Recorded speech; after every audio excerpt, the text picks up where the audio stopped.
By the way, what is Octonauts like? I have never. So this is gonna out me a little bit on Octonauts. this. I've never played Psychonauts. I've never even seen Psychonauts, but I've seen that you've been super excited about it, and I know that your excitement was so powerful it blew up your last computer. So I'm very Yes. intrigued on what this is. Yeah. No, I mean, it did. It it exploded. Like, I went to start. I actually deleted the VOD because it hurt me so much. I had turned on, I had got my title ready to go, and I was about to click new game, and that is exactly when my old computer exploded. My hype was so real, it couldn't be contained by one mere machine. It required two machines. So Psychonauts, the original one, came out about 16 years ago. It's a Tim Schafer joint, a Double Fine game. So that's Tim Schafer, Full Throttle, Day of the Tentacle, Brutal Legend, more recently. Kind of an iconic, quirky game designer. Um, really, Tim Schafer is like a Tim Burton who doesn't take himself too seriously. Like, Tim Burton takes himself too seriously. Tim Schafer like enjoys metal and being weird and wacky, with the sort of like sometimes off kilter humor, weird visual stylings, and so on and so forth. So Psychonauts is a 3D platformer from kind of like the golden age of 3D platforming. That would be your like Jack and Daxter, Ratchet and Clank, like that era of 3D platforming. So Right? 16 years ago. Um, you play a Psychonaut, like instead of like going into like the Subnautica, you go into people's like subconscious though and like fix their like emotional baggage and all kinds of weird stuff. But it's like a platformer, really quirky, really kind of weird. And as a creative, going back to something that was one successful and two kind of already told a story that's kind of contained and complete can be a really kind of insurmountable task. Sometimes sequels aren't bad because like all sequels are bad. I mean, look at Terminator 2 and Aliens. Excellent sequels, right? Like there are good sequels out there. Silent Hill 2 is the best of the Silent Hills. Like there are really good sequels out there. But like usually it's because like with Silent Hill 2 you can keep telling versions of that story forever or you have stuff left to say. Psychonauts felt like it was kind of complete. And going back to something that you really don't have much more to say about, you have to write like regress characters. You need because characters have to have growth and they have to have an arc. So, you know, bad sequels usually regress their character in some manner. Like all the character progress. Look at the Serenity movie versus Firefly. And not it's not a sequel, but because they were making a contained movie for people that maybe didn't watch the TV show, they had to regress all the characters. Like Jane Cobb's character growth of sort of like going through accepting the Tams, not like liking them, but accepting them as part of his crew, had to be undone. Even like Malcolm Reynolds' like anger and malaise with the Tams is pretty much like dealt with in two distinct episodes where he's like, "You're my crew." He's like, "Yeah, but you don't even like me. But you're my crew. Why are we still talking about this?" Like they had to unmake all of that so that they could tell character arcs again. And so the sequels handled that way always feel bad. Psychonauts doesn't have any of that baggage for a game about baggage. It's actually pretty awesome to see Tim Schafer pick up a story that's already relatively told 16 years later with whatever thing he was going through at that time to make that story and be able to like go back into it, tell kind of a new story, not really skip a beat from the previous game, have like kind of great little tie-ins and nods to the original game, and really kind of importantly maintain this character Raz, the main character Rasputin, maintain Raz's like innocence because Raz was a kid. The game has like some little like fourth wall moments where they're like at the end of the game like Lily the character like pseudo love interest like kisses him and there's like a part where they're like remember when we kissed like 2 days ago like so they have these like fourth wall moments where like the game continuity is supposed to pick up right after the events of Psychonauts but it's been 16 years and they play with that a few times. And to have like Raz maintain his innocence, you know how Disney Pixar movies or like the bad kids movies like Shrek have one half of the movie distinctly for adults and one half of it distinctly for kids. Um, Psychonauts doesn't so much do that. They do have some like cheeky adult humor, but it's like because the adults would do that in the setting, and the kids are kids. Like the kids don't have moments where like they punch above their weight class and do, weird stuff that seems out of place for like a child. So that innocence is preserved for Raz. And you think about that, like if you were 10 or 12 or 14 when you played the original Psychonauts, you're like 26, 30 now. To be able to, like, the marvel of being able to go home again. That old adage, you can never go home again. It's realigned my perspective. It's given me hope that, like, I'm an artist artists create from various different places. I usually create from sort of a tongue-in-cheek expression of, like, pain and trauma. Like, making fun of the things that hurt me and that I still hurt from. And, like, that you can grow out of that stuff, but still, like, not have to worry about losing your creativity. I mean, there's hope in that. Good job, by the way. So there's our cold open, everybody. An organic way of achieving one, because GDead, our guest tonight, is that good. But I am, of course, the magical Mr. Mephisto. This is Season 3 of AOS RantCast, starting with episode 105. We've been doing this 2 years now. So I can think of no better guest than one of the OGs of Chat Gang, GDead, joining me off a Brew City Brawl 3,000 point tournament victory, 5-0. So we're going to be talking about Mega Gargants, the army he rode to victory, that experience with Brew City Brawl tonight. But how's it going, man? How are you doing? I am super pumped, right? I want to let you guys know that Meth was rooting for me the entire time. Like, I'm going into round 5, right? I just narrowly beat out Halo, right? And I'm writing him. I'm like, I don't know, man. I'm a little stressed. I've hardly ever been on top tables, let alone been undefeated playing for this. And Meth just writes me, and he's like, you know what, man? He's like, when you win, let's schedule an interview. And I was like, I don't know I'm gonna win. He's like, I said, when you win, we'll schedule an interview. It's true. It's true. I did in fact say that. See, I just want to. So what you're saying is this victory is partially mine. Absolutely.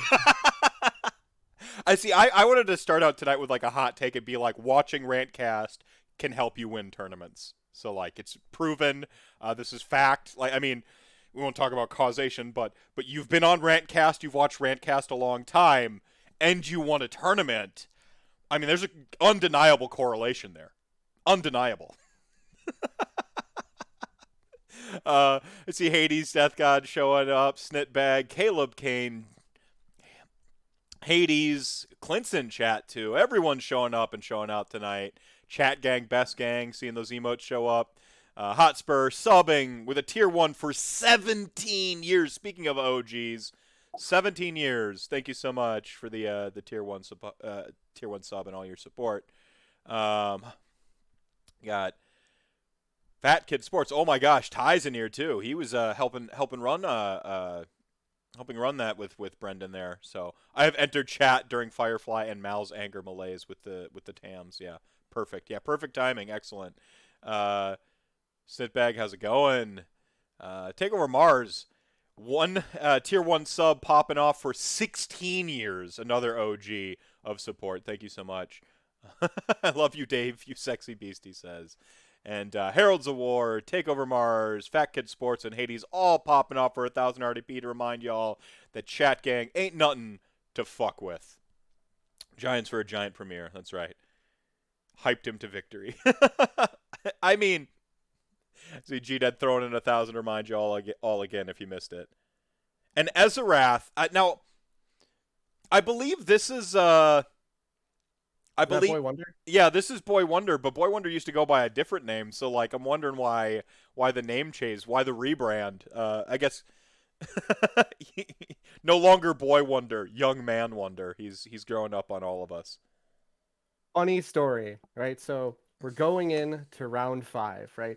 and we don't know who we're gonna play. And me and Boy Wonder are both we're in the length of undefeated, right? There was three of us that were undefeated at this time, and we both There was look at one each other. undefeated drop, right? Yeah. Uh, I think it Steve. was Steven, yeah, from Partners at War. He got a little bit of a tummy upsetness, and he was like, I can't do this today, guys." But Too much PBR. We've all been yeah, there. so it's Alex G, it's Boy Wonder, and myself, and we're all undefeated. And Boy Wonder and I both look at each other, and we're like, "I don't want to play your list." Well, I mean, I don't want to put the horse before the cart here and give it away, but you played three? Was it three Sons of Behemat players? Three mirror matches? Yeah, I was headhunting Gargants. Like that's all I was doing. Was yours the only list? I see. There's a couple ways we could approach this, but I guess really quick, just off the top, what was your list? Just so everyone knows. So anything we're going forward talking about, you can, we know what the list was. And I need to be clear for everyone tuning in. This was a 3,000 point tournament. About 50 players, just shy of, as I recall. 2 dare, a 3 hour, 15-minute rounds or something absurd like that. Like 3 hours, 15 minutes. Yeah. Yeah. And to be fair, so going into this, I really thought there was gonna be the one guy that was like, "How many clan rats can I put on this table?" Right? And I was like, "Oh, that's gonna be bad." Ugh. But with the 3,000 point limit, almost everybody brought some big stompy thing because they were like, "Listen, I never get to play Nagash, Catacross, and Archon. Archon, right? I can't play triple hat normally, right?" Right. And so there was zero Skaven showed up, zero LRL showed up. It was a monster mash meta.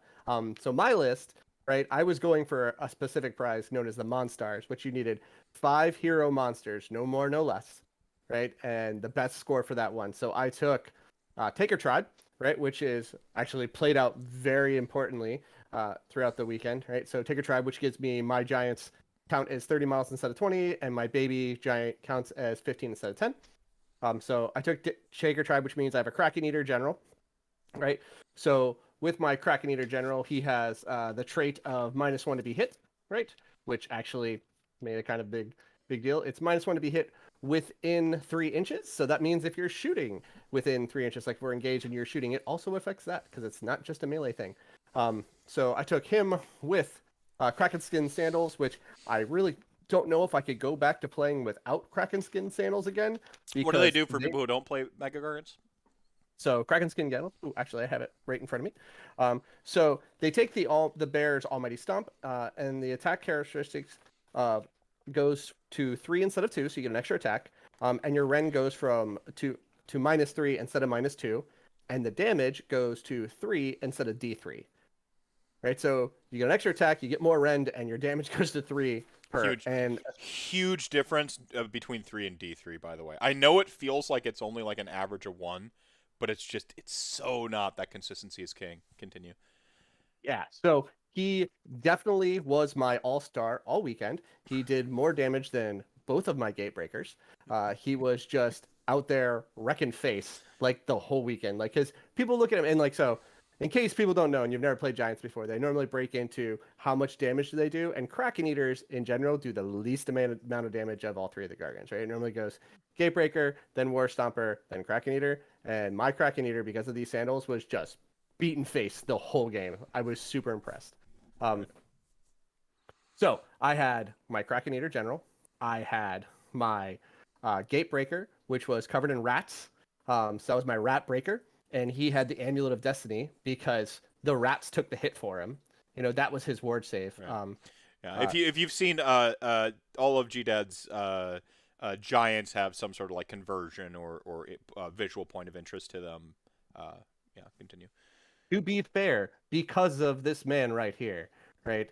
When I started Giants, I was a little down on them, right? And only 2 people in the entire community were like, "You should play this." It was Mephisto and it was Coach, right? And Mephisto was like, "Not only should you play this, you should stick to your death roots and you should make them undead." And I was like, that is amazing.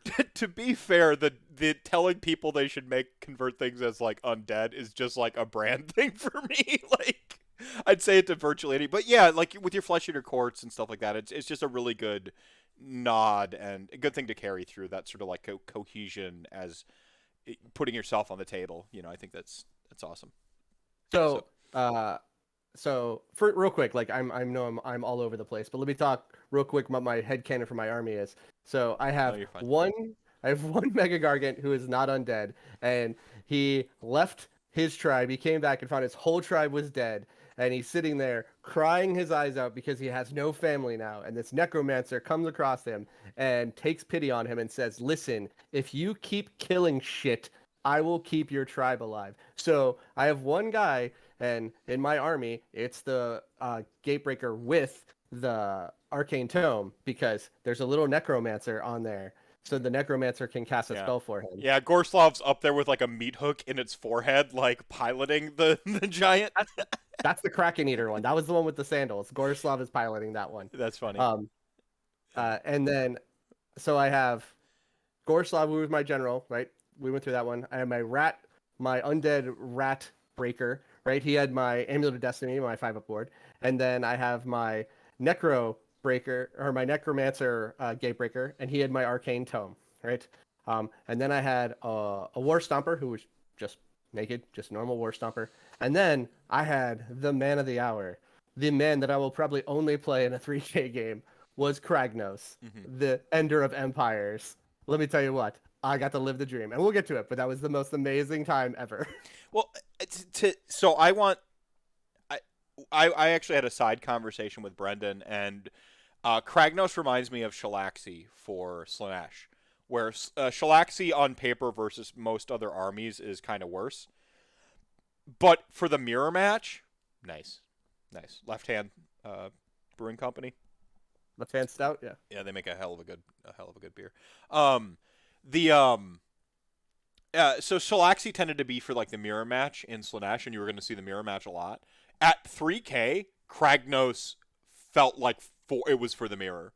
Was that intended, or was that just how it played out? Because Kragnos was like kind of slapping around a lot of other megas. So I didn't realize there was going to be that many megas, but I assumed there would be monsters, right? And so that was my slightly tech piece, I needed a reason to buy this model and paint it. Right. And so I was like, well, I've got this tournament. I got to buy this model yeah, and paint no, it. You got to. Yeah. Yeah, no, it's you. I mean, you have to. You're going to go to the tournament without Kragnos? Exactly. So, real quick, you mentioned something about like the Monstars, which the best part of the Monstars, by the way, for me was they got their own battle tactic called Posterize. Where they got to like smash one, like someone ask the opponent their favorite model, and then like if you kill that, you posterize them or whatever. But one thing I want to say about Brew City Brawl, like not only is it like the 3K, was it like wacky and maximum fun, like just kind of as advertised, but Brendan, the Lord of Death, had a sort of like a ton of incentives as far as like the actual trophies you could win. To like incentivize different ways of playing the game. So you had the Monstars list, which was run what was it, specifically 5 monsters, 5 monster heroes, right? Like they had to also have hero, I think. Yeah, so it's 5 monster heroes, no more, no less. Right. So 5 monster heroes specifically, no more, no less. There was the D&D party, which was actually like the hardest one I found out to play on. Did he do D&D, or did he do AOS hard mode this year again? Yeah, he did the special unique snowflake, which I think was AOS hard mode. Okay, so AOS hard. So the unique snowflake was basically like the weirdest list taken the furthest.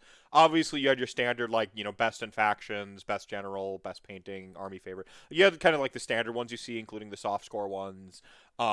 But really, like for me, I mean, Brendan runs like a great tournament. I mean, you can attest. I'd imagine. I won't speak for you. I'll let you kind of like give your own summary. But I think as far as like the AOS community goes, they can learn a lot from sort of you incentivize your players how to play your tournament with the swag, quite frankly.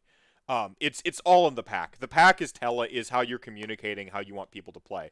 And then sometimes Rational Nihilist here did try to bring the most Plague Monks possible and got a pre-warning from Brendan about slow play. Like he's like, I'm gonna bring like 300 plague monks. And he's like, and he's like, he's just like puts up a yellow card, like just before the tournament's even going. So, but yeah, I mean, the pack is advertising how you want it to play, and Brendan's very vocal and very straightforward. He writes his snark into his pack too, which is really funny. Last year, one of the FAQs, he had to write it into the pack because somebody asked the question was, no, you cannot bring a live turtle for your proxy for the for the IDK turtle. So that go ahead. To be fair, that stayed in for the FAQ this year, and I had to ask, like when I got there, because apparently so a little bit about me, guys. I am a Floridian, born and raised, and I just moved to the Midwest right before lockdown happened, which is really fun to explore a state when you can't go anywhere. So I'm not quite fully Midwest yet. So I read the pack. Apparently, Midwesterners don't read the packs. I read the pack, and I came to actually Brew City Brawl with questions, right? And Brendan was like, "Oh my god, you read it all?" Because I was like, "What's with this with a live turtle?" That's because Ty asked the question. That's his rule. He's the reason for that. Yeah, I mean, this is that, like, the thing I often preach about, the sort of like grassroots, like, community building, direct action, like those things that I like to see in the AOS community. But again, this is just like, everyone's gonna like reject the stats from this game, but like, you know what? Let them, because this is it. There's something. It's almost like when you mess with the dials, you start to get the organic, closer to the platonic Age of Sigmar experience, or like the blue collar Age of Sigmar experience. So I don't know. So we had a couple questions real quick. Arctic Circle asked earlier, what makes you worry as a Sons of Behemat or Mega Gargants player? Oh, super easy. Any sort of debuffs or LRL in general. LRL, not because of the way what people think, right? It's not the Sentinels that bother me as much, right? Don't get me wrong. Nobody really likes ranged mortal wounds that, come from anywhere. Right.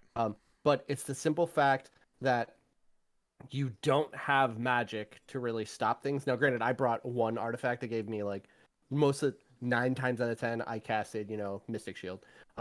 But like it gave me an unbind, right? And I could try to get another unbind if I wanted to. But any sort of debuffs hurt that army, like cripple it to a silly degree, right? Just a simple -1 to hit makes all of your math go wow, right? And especially if you can get like on a Gatebreaker who's already a 4 to hit instead of a 3 to hit, like if you put him to a 5 to hit, like you're like cool, like I'm not hitting with any of this, like I'm not doing any damage.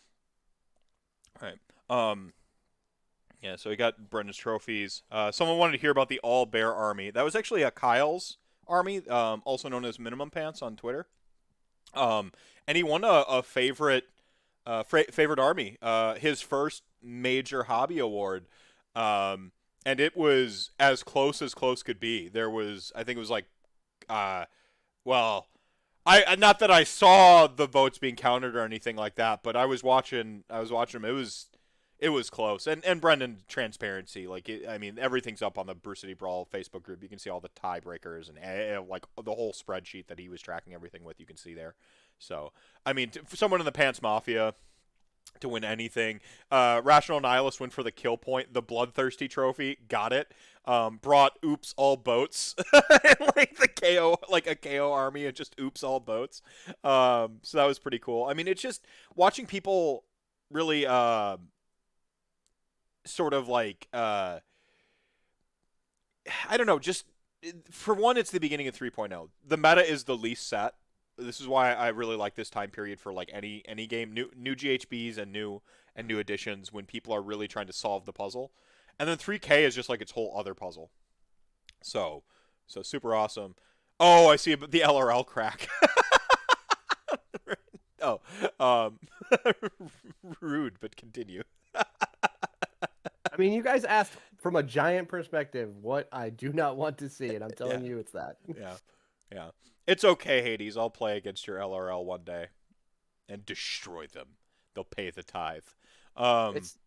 It's just like what the OBR player doesn't want to see, and that's giants. Yeah, no, us your Bone Reapers do not want to see Mega Gargants. Tied on favorite points, went to paint score tiebreaker. Kyle and Robert did awesome jobs with 5 favorite votes each. Yeah. Yeah. I mean, just stellar. No one likes Sentinels. That's just facts. Fight me 3K. We'll do it. We'll meet halfway. You fly from from Australia. I'll fly from America. We'll meet in the air and like battle.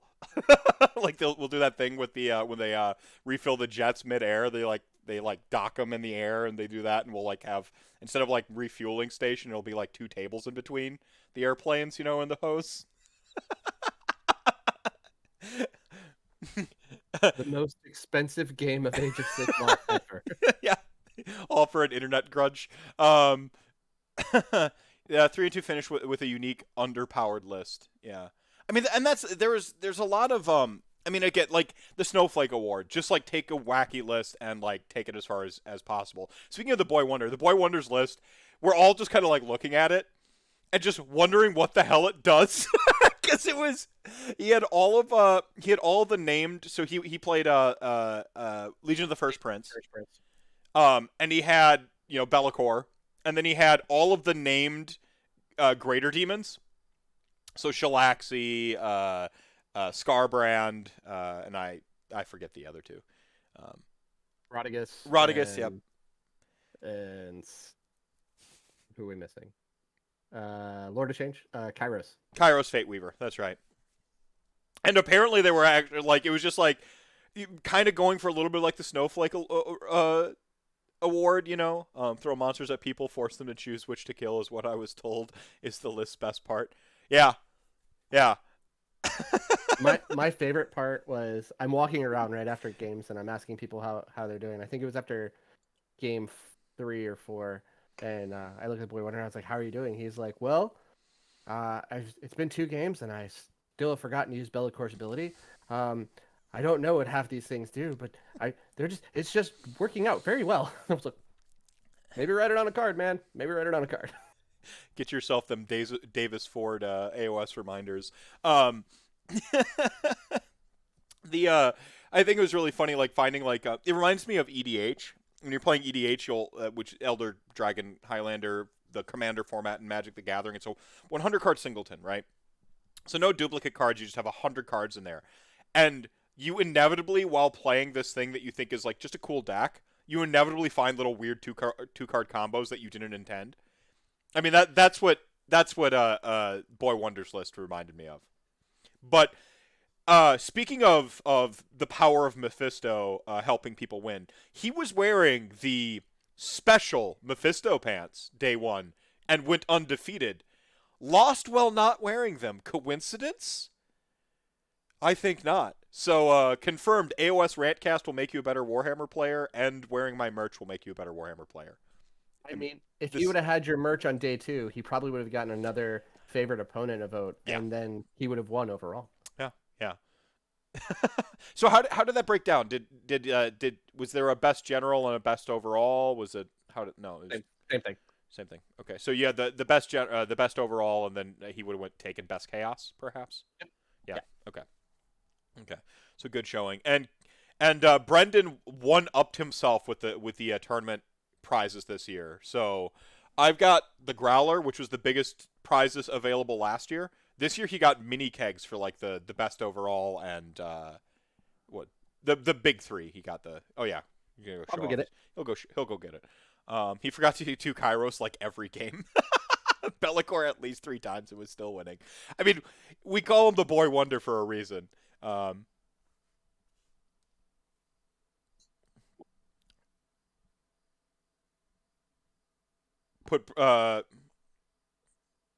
the way, I walked away real slow for Mars just so he could watch me walk. There you go. There you go. This was your best overall. Like, this thing is massive, like, for a trophy.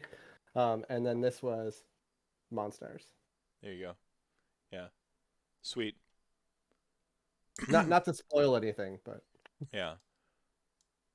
I mean, Plague Bearers. See, I was wondering PG, and I'm like, Puscoils? 30. That's a lot at 30,000 points, or at 3,000 points. I don't think you can fit that many.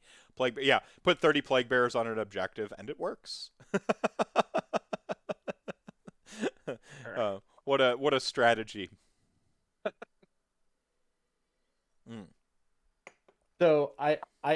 I almost felt like I was slightly kingmaker as well because the one death player I beat took best death.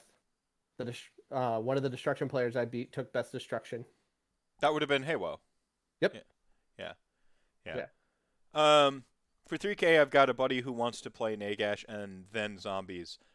Respect it, but also tell your friend to grind games and get their time down. Would that be more or less fun than Plague Priests and Plague Monks? Their pile-in tricks are gonna feel.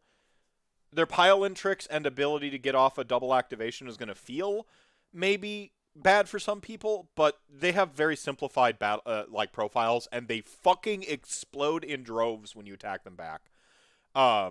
Like they just die. Like oops, they're dead. They're. It's gonna come down to your buddy's play. If your buddy plays well, people are going to have a blast because who doesn't like a zombie apocalypse movie, right? And that's what it is. It is a Karazhan like raid boss. You're like there's the raid boss and a million ads, and like you just have to like DPS the ads down and then focus the raid boss in between the waves. Honestly, it sounds like it's blast. And if your friend needs help pitching an army that could be perceived as NPE, let me be the PR guy. I will write like the pressers about how much fun the opponents are going to have against it because I think it's a sweet idea. No, yeah, I would 100% agree. Like, I would much rather play Nagash and all the zombies because as much as I like Skaven have Fight on Death, right? And they have a lot of other things where Nagash and zombies, even though they do have their 6-inch pylon tricks, like, it's not really feel bad because, like, anything kills a zombie. Like, peasants trip with a pitchfork and kill a zombie, right? So like, yeah, you'll kill some stuff, but like when they'll turn around and hit you back, like you'll just be moving off swaths of them, and they'll feel really good, right? Like, 'cause that's what everybody likes. You like killing things. Yeah. Yes. Yeah. That's Yeah. National Nihilist. Yeah, nothing really happens when you're pulling off zombies, they don't get punished for the zombies getting pulled off, unlike with Plague Monks. You do have one double activation trick, but as I recall, Plague Monks have a couple multi-activation tricks, so and then it's all the 6-inch pylons is going to be a feels bad, but with that many bodies, you're not going to be 6-inch piling in all your zombies all the time. It's going to be a unit here, a unit there, and as long as it comes down to your buddy being a good opponent. If they're a good opponent, people are going to have a blast because it's just a zombie apocalypse and then like a boss zombie, and that's it's Left 4 Dead, right? Like I think it would be fun. But it is essential when you're playing a horde army. If you are the horde army player, the onus is on you, the horde player, to get good at rolling dice efficiently and moving efficiently. It is your job. Your turn should not take longer than the person playing a couple packs of 30, and that's their whole army. You should not take longer than the person moving 6 boats. Like, you shouldn't take just because you need to. That's what your goal is. Get your times down.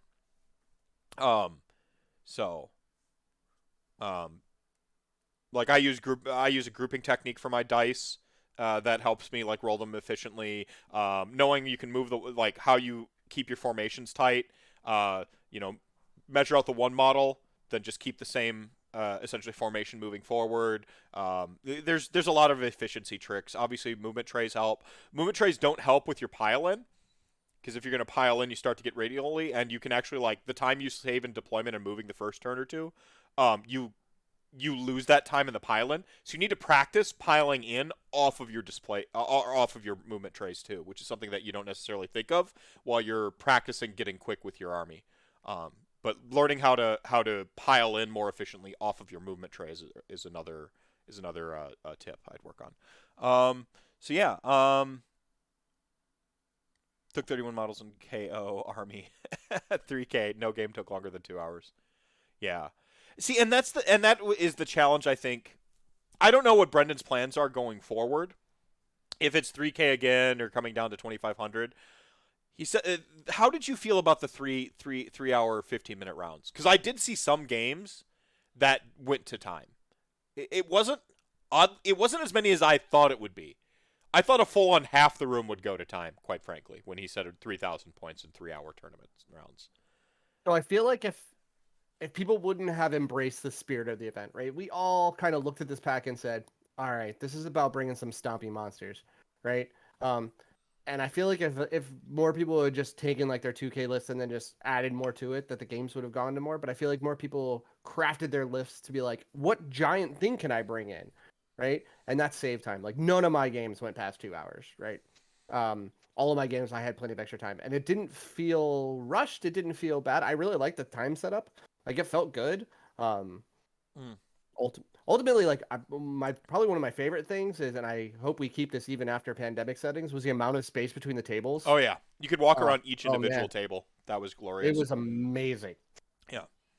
I, unlike Boy Wonder, read the pack and built a list that was a bunch of models. See, everyone knows reading the pack makes you weak for the event. You need that like being exposed to the fire to like really galvanize you and harness your will. No. Um, but if you don't feel like reading packs, Brendan and I started a series called "Man Reads Pack" on YouTube. So literally, this is what I told Brendan too, because other people were like giving me crap because I read the pack, and I was like, "Listen, I've commented on every single one of your man read packs videos, Mm-hmm. and I felt like if I showed up without reading the pack, that I would not be doing your videos justice." And he's like, "We didn't do a video on this." I'm like, "Doesn't matter. I'm just saying in general." We should have, but we were both exceedingly busy leading up to it. What? You But were yeah, only working like 18-hour days. yeah. If you guys, but no, seriously, anyone in chat gang, if you want to submit a pack to Man Reads Pack, I'm not promising we'll get to it, but it helps put these events on our radar and you know, based on our schedules lining up, we can prioritize reading some packs for folks, and so yeah, just get at us. So yeah, so Brew City Brawl, Sons of Behemat, which one should we tackle first, or should we talk about Brew City Brawl and weave in your takes on Sons of Behemat as we go? What do you think? That's the most Mephisto way. I assumed we would do broad scope Brew City Brawl, and then I could give you my winding path to the event. Okay. Okay. So I guess what's the zoomed out? We already talked about 3K event, 5 rounds, 2 days, 3.5. But what is the zoomed out Brew City Brawl in your words? What was Brew City Brawl, and what was the sort of like vibe going into it? So Brew City Brawl, first of all, this was very special for me. This is my first event, like my first 2-day event in the Midwest. It was my birthday weekend, right? Um, and I literally knew no one going into this. I had never met a single person there, right? So I was slightly terrified going into this, right? I knew that I would have fun. I knew that I'm in a group that I've talked to lots of people online. I know that the Midwest is known for being nice and very welcoming. That is not a lie. Cliches are based on truth in some sense here because this was the most welcoming group of people I have ever met in my entire life. I played games with my friends back in Florida for like 3 years, and these people that I met this weekend were nicer than those people. Like it blew me away about how nice it was. Although I did feel like I needed to get a name tag that said GDead 909 because nobody knows who Dave is. Like, They do now. Like, um, um, but so Brew City Brawl I thought was going to be a chance to get some real games in, play a large game. And honestly, I was just hoping to go middle of the pack, right? I just wanted to go 3-2. I just wanted to break the 500, right? I wanted to have fun. I wanted to drink beer. I wanted to offer my opponents beers. I don't understand how that bar didn't open till 4 every day. That was such a waste. yeah, I know it was a staffing issue, but you call in somebody on their day off for those 2 days because it prints money. I mean, not having the bar open when the tournament is going or the sort of day before for a Warhammer event in the Midwest is, I mean, yeah, it's a travesty. Like it's you go get one of the like room cleaners, like someone in housekeeping, to just pour drinks and hand out beers and like It could have been just beer, hell right? hell Ty would have jumped behind the counter if they'd have let him. It could have honestly just been spotted cow, and it would have been amazing. Yeah, yeah, yeah. I mean, it's yeah. There's just as as a as a place that's trying to make money in trying times, in this one instance, it like I wish I could have showed them like numbers, like okay, so here's the average bar weekend, here's the Warhammer bar weekend. Look at the profit margins. um, They give us a keg, exactly like a keg, like they were very silly. Like I should have wrote them beforehand and be like, listen, guys, dear bar staff, Crown Hotel. When Dave GDead 909 drinks, he becomes the most generous man in the room. He would literally put everything on his hotel room, charge it back there. You should just open this bar sooner. to be fair, I think a lot of people probably played their first couple rounds a little bit better because I like the first round had more people go to time than the rest of the event. People also weren't drinking as much. Might have been a small factor. So, you know. You got to build your army around that. I know I did. I was like, listen, I know I can get these rules even if I'm tanked. Like, there's no way on There earth. you go. There you go. No, it's true. There's the other stuff going on into an event that I don't think people actively think about. The mental bandwidth is the shorthand I use. Knowing that you're going to play this list for 5 days, if you do drink during your tournament, know that you're going to play it while you're drinking. Like, just other things to get transported. Like, there's just other things that you have to think about when it comes to, an army you're building to go to a tournament versus, just like net listing or something you'd play at the LGS necessarily, right? Right. Yeah, mental bandwidth is a huge thing. Especially I for instance, I would love to play Zeech. I think it'd be really neat. I think it'd be cool. And then I look at it and I'm like, there's no way on earth I'm gonna remember all these rules. Like I could play that as like a one-off game at my friend's house that'll take 5 hours, right? But I couldn't run that in a tournament, right? Because my brain would just die. Come to learn a little bit about myself that apparently I have an inner destruction child in me and I can't read very well, so I just look at pictures. So I got to go with 6 model armies, you know. Mm-hmm. Mm-hmm. Yeah. All right. So that's the kind of zoomed out, and then so your first 3 rounds. What were the what was the mission for like sort of day one, if you remember them, or do you recall? Yeah. So Did first Brendan mission give was you the missions ahead of time? Did he say there was no, we got no? we got the missions when you got your packet, when you picked your packet up that day, right? So I immediately like went through and flipped through all of them. So the first mission was Savage Gains, which I thought was hilarious because my first opponent was another Mega Gargant player.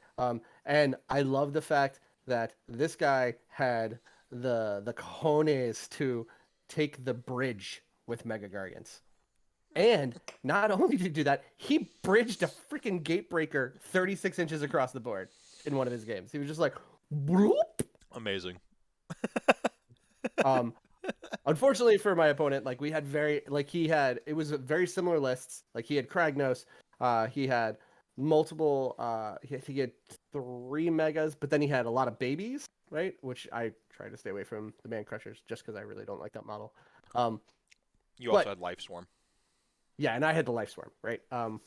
Which is I felt was I think it's better for the mirror. big. Yeah.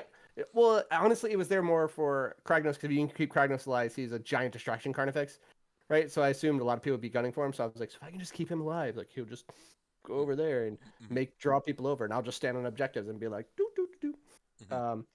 But what really wore him down is that he was Stomper Tribe and I was Taker Tribe, so he automatically was on the back foot because even if we both get there, I'm taking these from him. I'm like, cool story, bro. Mm-hmm. Mm-hmm. Yeah. If you listen to Cubic Shenanigans, that is Brendan and Dan Bear's podcast, Brendan said, Savage Gains is the best round one scenario to all UTOs out there. so so he It's true. telegraphed it. Yeah. He also told us what the final round should be, what round 5 should be. Did he? Yeah. Yeah. All right. So round one, you played Mega Gargants. Close game, like nail biter. Was it pretty you had it firmly in hand? How was it? So it came out, and I started out. We came out overall well. Like I started to eke ahead, but then he killed my Kragnos, and his Kragnos was still alive, and I was sweating for a little bit there. Like I was like, his only problem was is that I just kept pushing stuff into Kragnos so he couldn't charge, and then I just willed him down.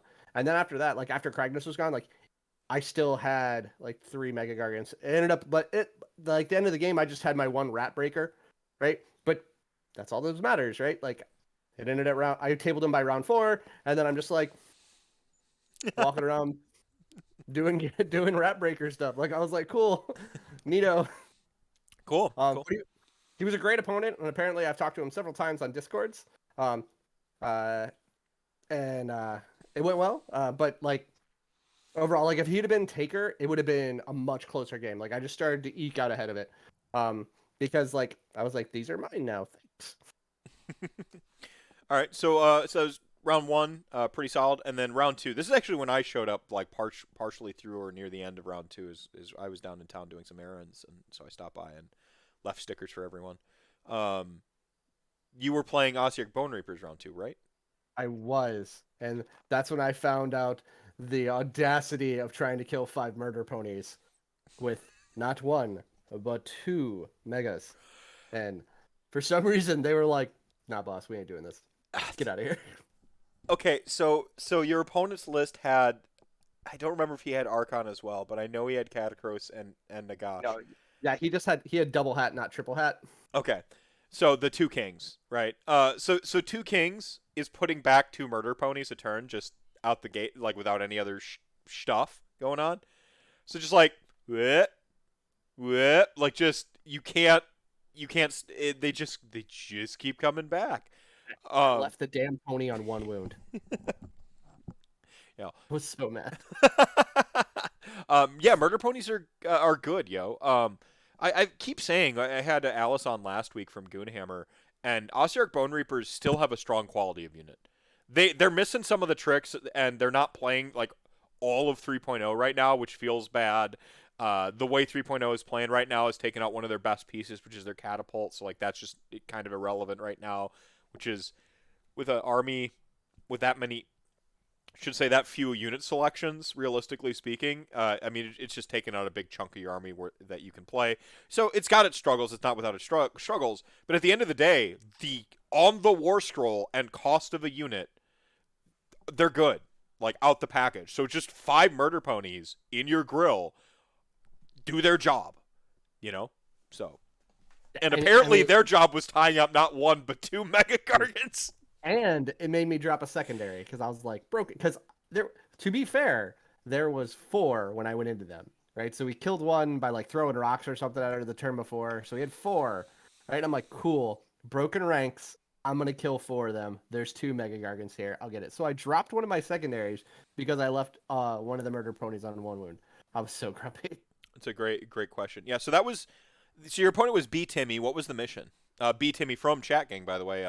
Also watches Halo stream too. See the name in there. So did not realize B Timmy was a Midwesterner. Didn't know the whole time I was talking to him. I knew him. Um, so I I didn't know that it was B Timmy until after the fact, when Haywo did his stream after Brew City, uh and that's I'm what I found out driving too. back through the UP, and I'm like, do, just like listening to this, and he was like, oh yeah, and B Timmy got best death, and I was like, wait, I played that guy. Yeah, yeah. I had no idea either. I had no idea that's who I was interacting with. I feel kind of bad because like it's so much harder to. I don't know who knows me and who's just being nice to me, you know, because Midwest and even the first time I met Christian Ware at Dragonfall, like he was talking to me familiarly, and I thought he knew me because of Haywo, and I didn't realize he knew me because I played Kyle at Gen Con. Like no idea. It's just like I'm bad at people sometimes, I guess. So yeah, I'm sorry, I missed the battle plan. What was the battle plan? Want to say it was Power Struggle. Okay. I don't know. I'd have to flip through this thing again. Well, Um, I'm sure you remember the broad strokes of the game, but before we move on to that, I had a question here from I think it was Hades. Said, how do you think the games would have like went or the tournament would have went if the two battle tomes had been out on time, or the new battle tomes had been out on time? Do you think you'd seen a lot more Stormcast? You'd have seen. I think what he means is, do you think you'd have seen a lot more orcs Stormcast? Do you think the orc gatekeeping would have been something you'd have had to deal with from for as a Gargants player? Like, what's your general read had there been 3,000 points of like Cruel Boys and orcs and or Stormcast running around instead? so I haven't seen the new Dragon War Scroll for the Stormcast, but I saw enough people freaking out on the internets to know that that would probably be hurtful. But I am actually scared of shooty orcs for megas. Yeah, Like just two of those beast skewer bolt things are just gonna be, or the man skewer, whatever. The giant ones are gonna be real bad, real bad. And at 3K, like you can have all of your guns. You could run 3 units of 6 bolt boys. You could run the 2 artillery plus a good screen plus like gobsprack and yeah, the sludge draker, which is basically a terrorgeist without wings. Like it would hurt a yeah. lot, right? And then that just comes down to, I guess I try to sit on objectives and hope you don't DPS me off fast enough, or I try to get into your face, right? So it depends on how good your screen is. Yeah. Um, all in all, like I think that the Oryx or the Cruel Boys are definitely going to take down some of the Sons of Behemoth. I think that's why like GW. I in my sense, I always am trying to be optimistic with GW's playing. That I think that was GW's idea to help balance against giants in general. It's like, hey guys, don't worry. Here's some crazy mortal wound shooting that is especially good against giant models. I see. I look at Sons of Behemoth, and I've had some philosophical questions about the army going into 3.0. As you pointed out early on, like it was like I was one of very few sort of public people to come out and be like, no, Sons of Behemoth are good, and I even went as far as to say like I guarantee they're going to be good in 3.0. Like I know I think they're good now, and I guarantee in the future they're who knows what 3.0 is gonna do. And I believe my exact line it was, but 100% brand new armies aren't bad, so I'm betting they're going to be good in 3.0. Was like kind of like my whole line of thought. Um, and lo and behold, boom! I think Sons of Behemoth right now, without new tomes, I haven't fully internalized them yet. As they stand right now, they feel an awful lot like IDK. This is not a thing good, thing bad. They feel like that gatekeeper, consistent 4-in-1 army that you have to look at your list, go, can I deal with Sons of Behemoth? Yes, no. Like going into a tournament setting. Can I deal with them? Yes, no. If it's the answer's no, you put the list down, write a new list, right? Like it's just a reality of the meta right now. Again, this isn't a thing good, thing bad. Like, is a competitive player like if just when Stormcast Eternals sucked, but still had something like 15% representation in the meta, you had to look at your list and go, can I fight Stormcast Eternals? Just sheer saturation, okay? Now, I do think that they're not bad by any means as an army. I think they're a good army, but just you're going to see them is kind of the main takeaway. Sons of Behemoth, because they are limited, they have 2 kits, right? And what, 5 War Scrolls? The whole thing? 3 different And giants and the man crushers, right? So 4. Yes. unless you count the weird mercenary ones you can take. Yeah, Yeah. and then Craggy. So you got 5 War Scrolls, and you're probably not going to see Kragnos necessarily at 2,000, right? Unless somebody's being cheeky or going for maximum fun.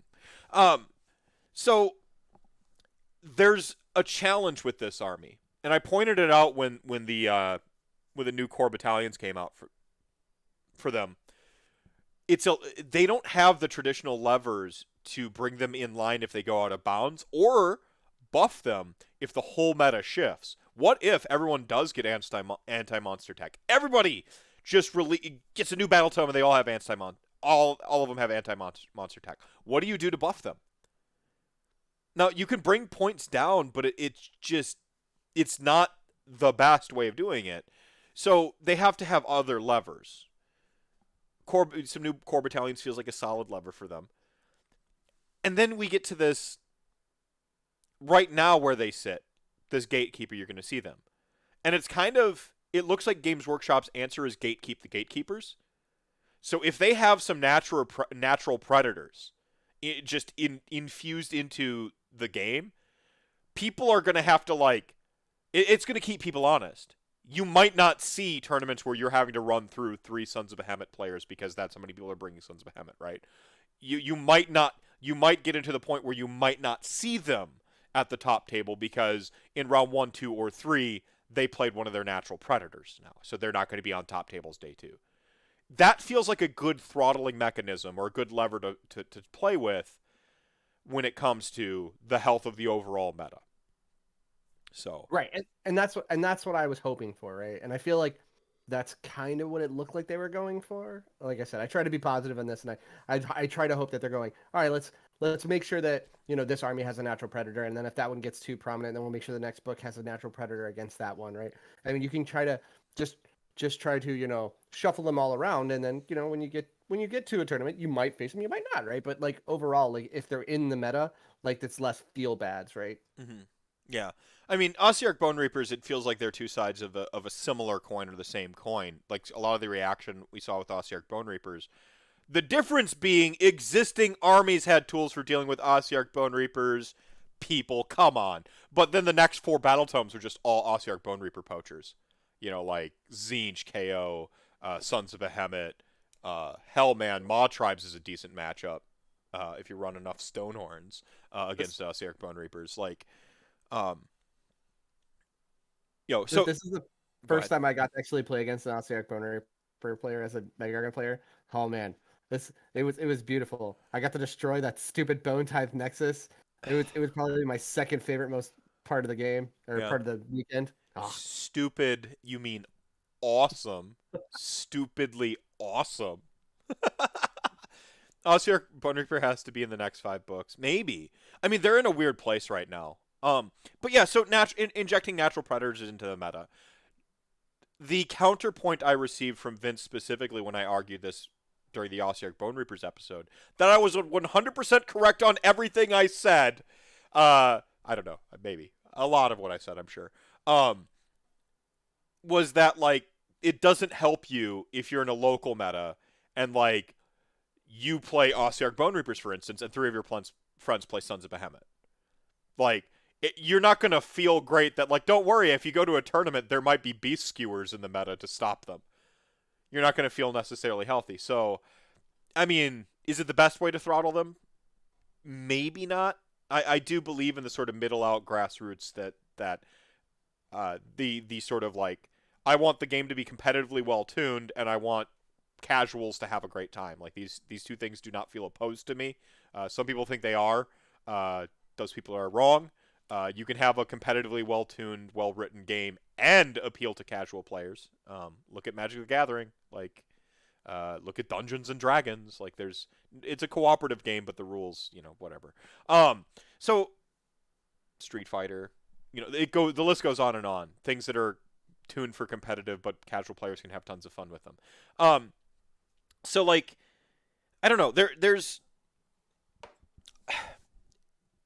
never going to be a perfect answer to everything, but when you're dealing with what are essentially games that will never have perfect parity, League of Legends, any of these games that have like sort of asymmetrical balance, because it keeps the wheel moving, it keeps people innovating, it keeps you wanting to buy stuff and retool your list. Even if you're like just an Ossiarch Bone Reaper player and you bought like your 2 catapults and you had Catacross and you bought this list in 2nd edition and you're like, man, this list is awesome.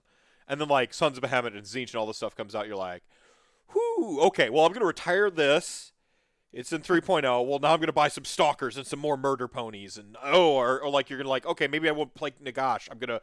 Or maybe I won't play Catacross. I'm going to play Nagash. Like you tool. You keep playing with your army. Like Age of Sigmar players are always buying stuff for Age of Sigmar. It's what they're buying is what changes. Once they got you, they got you. So having an asymmetrical balance oftentimes leads to people retooling their lists and keeping that wheel of innovation turning and stuff like that. The gap between is really where the health lies to me, though, in that asymmetry. How wide is the margin in the asymmetry? This is not the same thing as creep, by the way. It doesn't necessarily mean that the new thing is more powerful than the old thing. It's just where the tools lie. If old armies can counter the new thing by just changing their list, it's not power creep. Like it. Yeah, but the, Vince and I we already solved that. No one needs to argue with us on that one. the only thing I have to say against that is stop saying that stalker word. I don't want people to start teching that thing. Those things look really gross. What stalkers? Yeah. Uh, Don't listen to him, guys. Don't yeah. listen. Don't listen to Don't bring me up about things. stalkers. Yeah, I Don't bring think up things. I understand. Everything Alice said was true. That they're in the weird place with their wound total. Like they don't quite have like true flying, and they're a high priority target. Like, but they're high priority and they're difficult to fit into a list. So everything Alice said last week is true of Ossiarch Bone Reaper Stalkers. The thing is like everything people said was true of Black Knights, but when you fill a role and you do the role well, you kind of play the hand you're dealt, right? Yeah, I want 4 aces. But if I got 2 aces, I can maybe bluff. You know, like I can play this hand, right? Like, sure. So, I mean, as someone who has models who have that partial flight thing, it's better than it looks, right? Like, we'll get to it, but that might have won me a game. Like, yeah. Yeah. The partial flight thing is better than it looks, which is I mean, the hot take, honestly. Like it's one of the big things is like it's not actual fly, so it sucks. It's like literally better than not fly. Like it's literally better than not flying at all. So, come on. When you can sit behind a giant pyramid on the table and then just bloop over it, it's pretty good. It's pretty good. And I don't care about that I can't fly over your models because I'm not cheating your chaff lines, which feels kind of like honestly like feels like it feels bad. Charging over terrain to me feels like kind of the better of the two when you consider both player perspectives, right? Charging over terrain as though I have fly is in a weird place right now because they changed fly rules. But like, I have to read the wording. Does it actually just say ignore terrain when you charge? Because that might like it might be better than fly in that instance. I don't know. I think it does. But I would have to go back. Yeah, I'd have to check the tapes. So yeah, whatever. Like it's decent. Anyway, real quick, Fat Kid Sports saying, GDead, I'll catch the rest when the video hits. Sorry I can't stick around the whole RantCast. Never apologize for not being able to watch a full 3-hour show. Mr. Mephisto, good hearing, seeing you. Get you on Plain and Slain in October, hopefully. Absolutely, I can't wait. Go on there and talk a bunch of RPGs. And then a parting gift, dropping 5 Tier 1 subs to the community. Rational Nihilist, Tomb King Tristan, Heralds of War, Glitch, 07 and Didma all receiving a tier 1 sub. Enjoy the emotes and be sure to spam Haywo with them. He especially loves seeing Nagash and Katakros in his chat, or the big chat gang emotes. Combine them.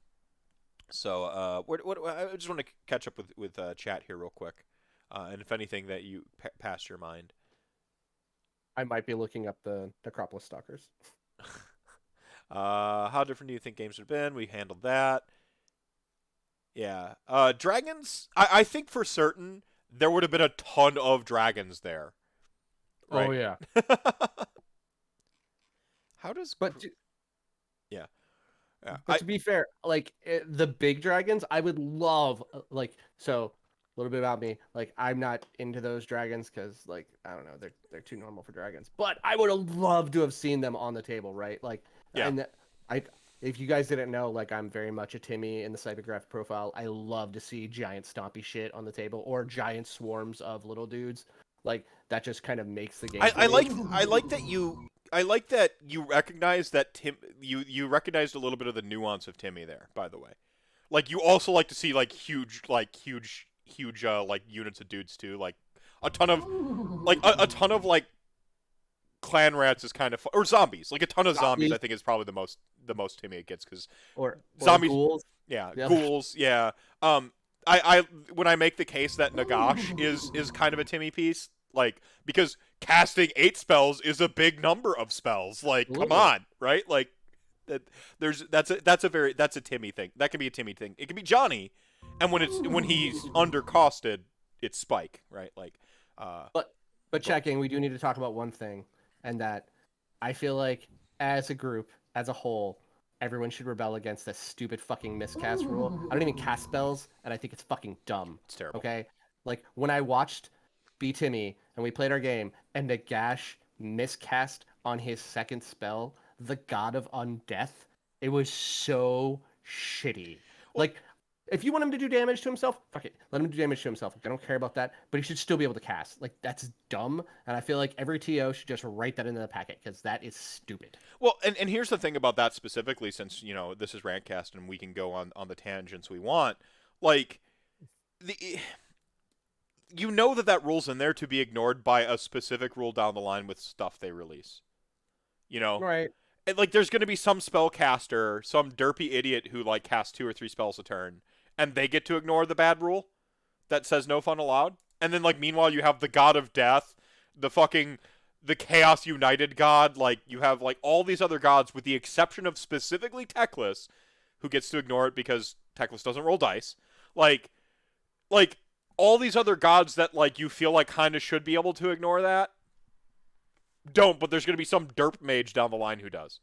There should honestly just be a keyword that's attached to them that says like God or deity or something. Maybe. Yeah. Right. And they're like, if you have this, ignore the do not cast anymore for Sure. Yeah, this. ignore yeah, like there's some keyword that says like god model, and god models can't be slain outright and can't fall subject to that ability. Right. But they have some prohibitive thing when they go into armies, like cuz they're god models. And but also by having a keyword like god model, you know, you could also make it easier for TOs to curtail their packs and be like, yeah, we won't be allowing god models this game or this tournament or whatever. Like, not that I condone like comp per se, but you know, seasoning to taste with certain stuff and this sort of grassroots build your own community type sense, like have at it. Like, if I don't like how you write your pack, I just won't go to that tournament that time, right?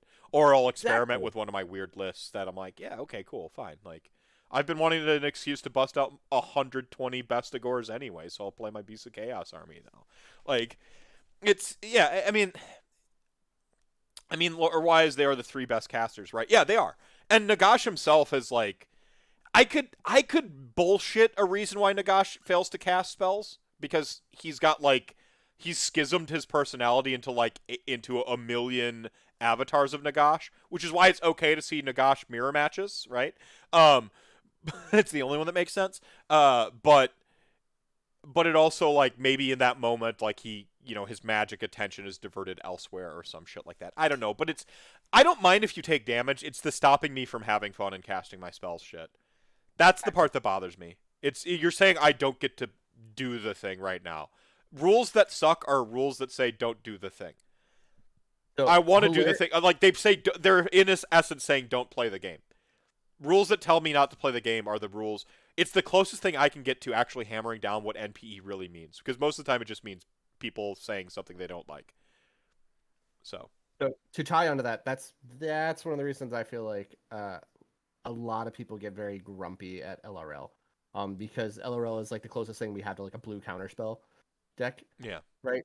Just because so much of their stuff is like, hey, you can't do that. Hey, you can't do this, and I'm gonna do what I want. I feel like that's why the NPE. Um, on back to Brew City Brawl real quick. On though, when I played B Timmy, hilariously he miscast. Right, took the mortal wound, teleported with that Nagash spell to my back objective and stole it from me, that's funny. which was pretty amazing. Yeah. Yeah, no, it's fantastic. W Soren dropping 5, not to be outdone by Ty, dropping 5 gift subs on the chat. Everyone enjoy those emotes, and remember to spam the shit out of Heywo. Also, Soren said something earlier on. Good evening from Texas. I saw it, but we were mid like conversation. It was hard to interrupt there. Good evening to Texas. And also, good that you got some okay from your darling to go ahead and buy 1,000,000 dragons. So do it. I would switch to rant cam so it's like it zooms in on my face, and then I would like say do it, but rant cam's busted right now. Give the OP pieces the godlike keyword. Yeah, something like that. Whatever. I don't know. It's not necessary. Isn't Gotrek the avatar of Grungni? Something like maybe. I don't know.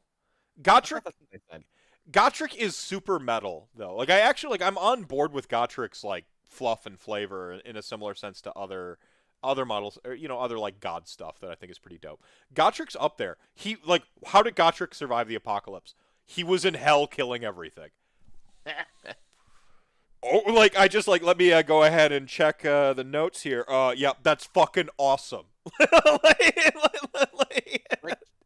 and Gotrek on the table is fucking amazing. Like he does what he's supposed to do. He does what he says Yeah. on the tin. It's amazing. They should just limit the amount that he heals, right? So then people don't feel so shitty because they're just like, well, just heal that guy back up. And you're like, fuck. Yeah. Like, Yeah, you can't heal him. Like maybe maybe rally just needs to change. I don't know.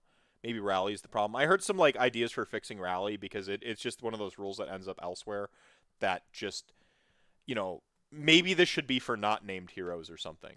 You know, The heroic healing thing. yeah, heroic healing. Maybe it just shouldn't be. Maybe named heroes shouldn't be able to do it. I don't know. I don't know. I think Gotrik's points go up, and I think it solves a lot. It just moves him out of being able to splash into every single order army, and I think that's more the problem than that Gotrek should be able to kill basically everything he gets into base to base with. Yep. I have no problem with models doing infinite damage. I've said that forever. I don't care if your model or unit or one unit does infinity damage because we have a game with chaff and terrain, and we have objectives are various places. It just needs to cost an amount that keeps the rest of your list honest. You can't do infinity damage and also choke up the whole board. You can't do infinity damage and be able to teleport the shit around. You can't do infinity damage from a range, right? Infinity damage from a range is bad. But, as a combat game, things should slap shit and kill stuff.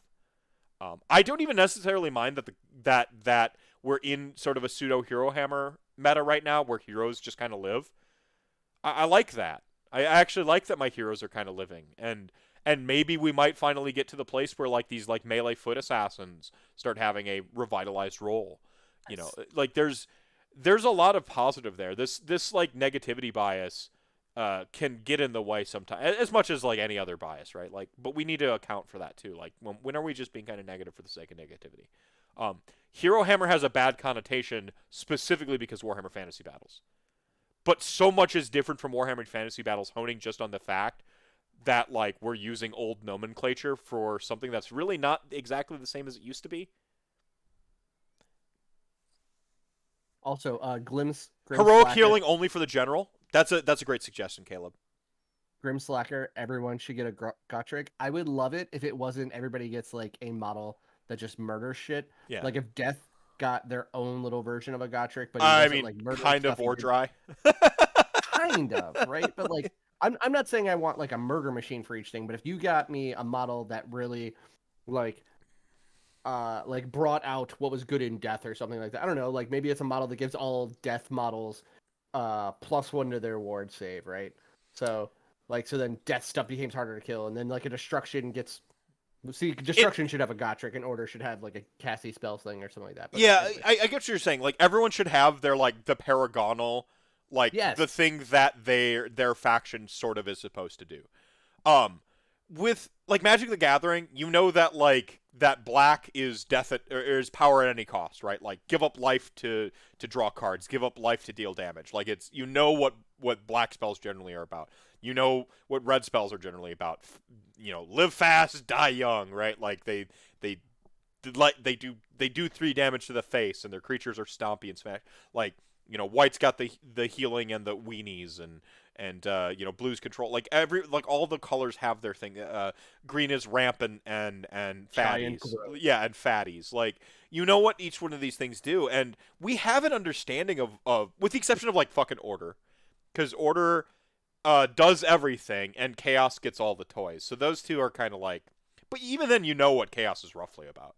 Even though Chaos gets all the toys, you still kind of like, you kind of get it. Usually to get Chaos to work, you usually have to like cross-pollinate to get Chaos to like really turn on.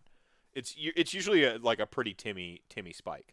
But Order is just like, you look at Order and you're like, they're the grab bag. Any given Sunday, like they've got something going on. Like, so Order's thing is they're a toolbox, right? They're like, wow. Yeah, I mean that makes sense though, because like mortals face, how do like mortals and humans and the sort of like goodly races. I know Order doesn't mean good, but the goodly races, as in the ones with free will and purpose and destinies and all the shit we write about in narratives. Like, how do they triumph over, quite frankly, way more powerful shit and more plentiful shit? By like having a good plan, right? Like it makes sense that they're toolbox.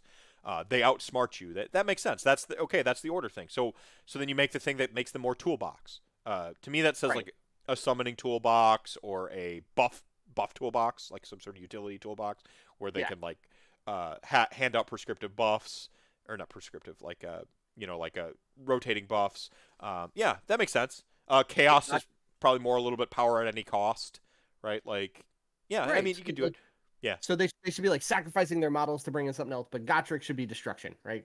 Like destruction is here yeah, to just kill shit, yeah. right? So Gotrek should be destruction, not order. Yeah, yeah. No, I support it, Stan. There's a really long way to get to.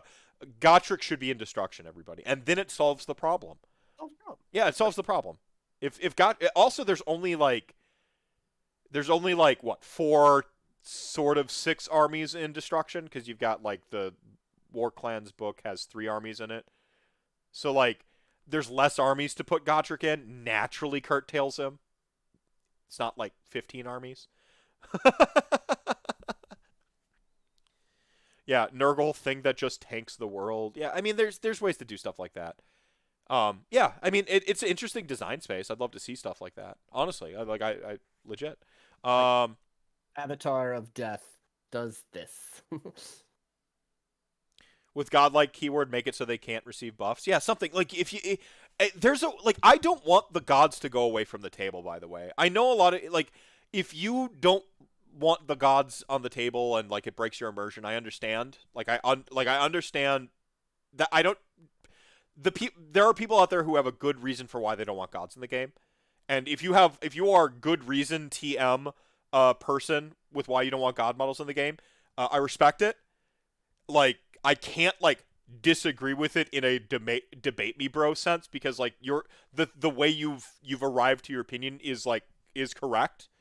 I just disagree with the fundamental of it because I like the Hercules like legendary journeys, dudes fighting gods meddling in people's affairs vibe of AOS. It makes more sense to me in AOS than it does in 40K for all the Primarchs and shit to be showing up.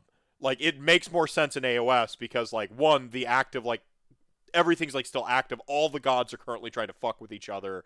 Like it's easy to have avatars. The nature of the mortal realms and plane skipping. We haven't even gotten into like potential timey-wimey bullshit, and hopefully they never do, but like you gotta know with multi-dimensions there's some fucking bullshit there. Like we've even had like panoptic engines and shit already. Like there's Aetherpunk. There's some timey-wimey bullshit, everybody. The cogs, chronomatic cogs speed up and slow time. Like it's for me, I like the Sorbo legendary journeys type shit. Not to be confused with I like Sorbo. That dude, talk about like never meet your heroes, man. Like, Like I loved watching him when I was younger. I'm like, yeah, this is great. and I he used like to have a Hercules. sense of humor, and like And he's then not. like, The humor's dead. Like, oh man. oh. See, oh, that's a fair take. I like gods in match play. I don't want them in Path to Glory. I think that's fair. Fair. Yeah, fair. Also to tag on that, I love seeing the gods on the table, right? Like I feel like it really adds some oomph to the game. Just a simple fact that like if this is truly like your army going out, like what better represents that than the avatar of your god? You know, Yeah. you're like, yeah, that's right. We got the avatar and a gash with us. F off. Like, Yeah, yeah, and it's the other two parts of that is like let me play with my toys. Like one of my main like sacrosanct beliefs is that you should get to play with your toys, and maximum fun for everyone. Like that's why I don't like nerfing armies. I like bringing other armies up as a general rule. Things that go like way out of bounds into the stratosphere, obviously you got to bring them down. But like in general, it's like I want to bring people up. I want to bring more people to the table. I want more people to play with their toys. You can't take named characters in Path to Glories. Good end. There you go. I didn't know that either. I've always skipped the Path to Glory section every single time. Oops. I've never had a group. I've never had a group that wanted to play Path to Glory. Not saying I wouldn't, Um, right? But I never had a group that wanted to. So yeah. Spend victory points for the big buff. Ooh, I like it. Spicy. Maybe if heroic healing was only for general. Yeah. I don't know. I think heroic healing has already shown it's got some problems with a couple other things. So.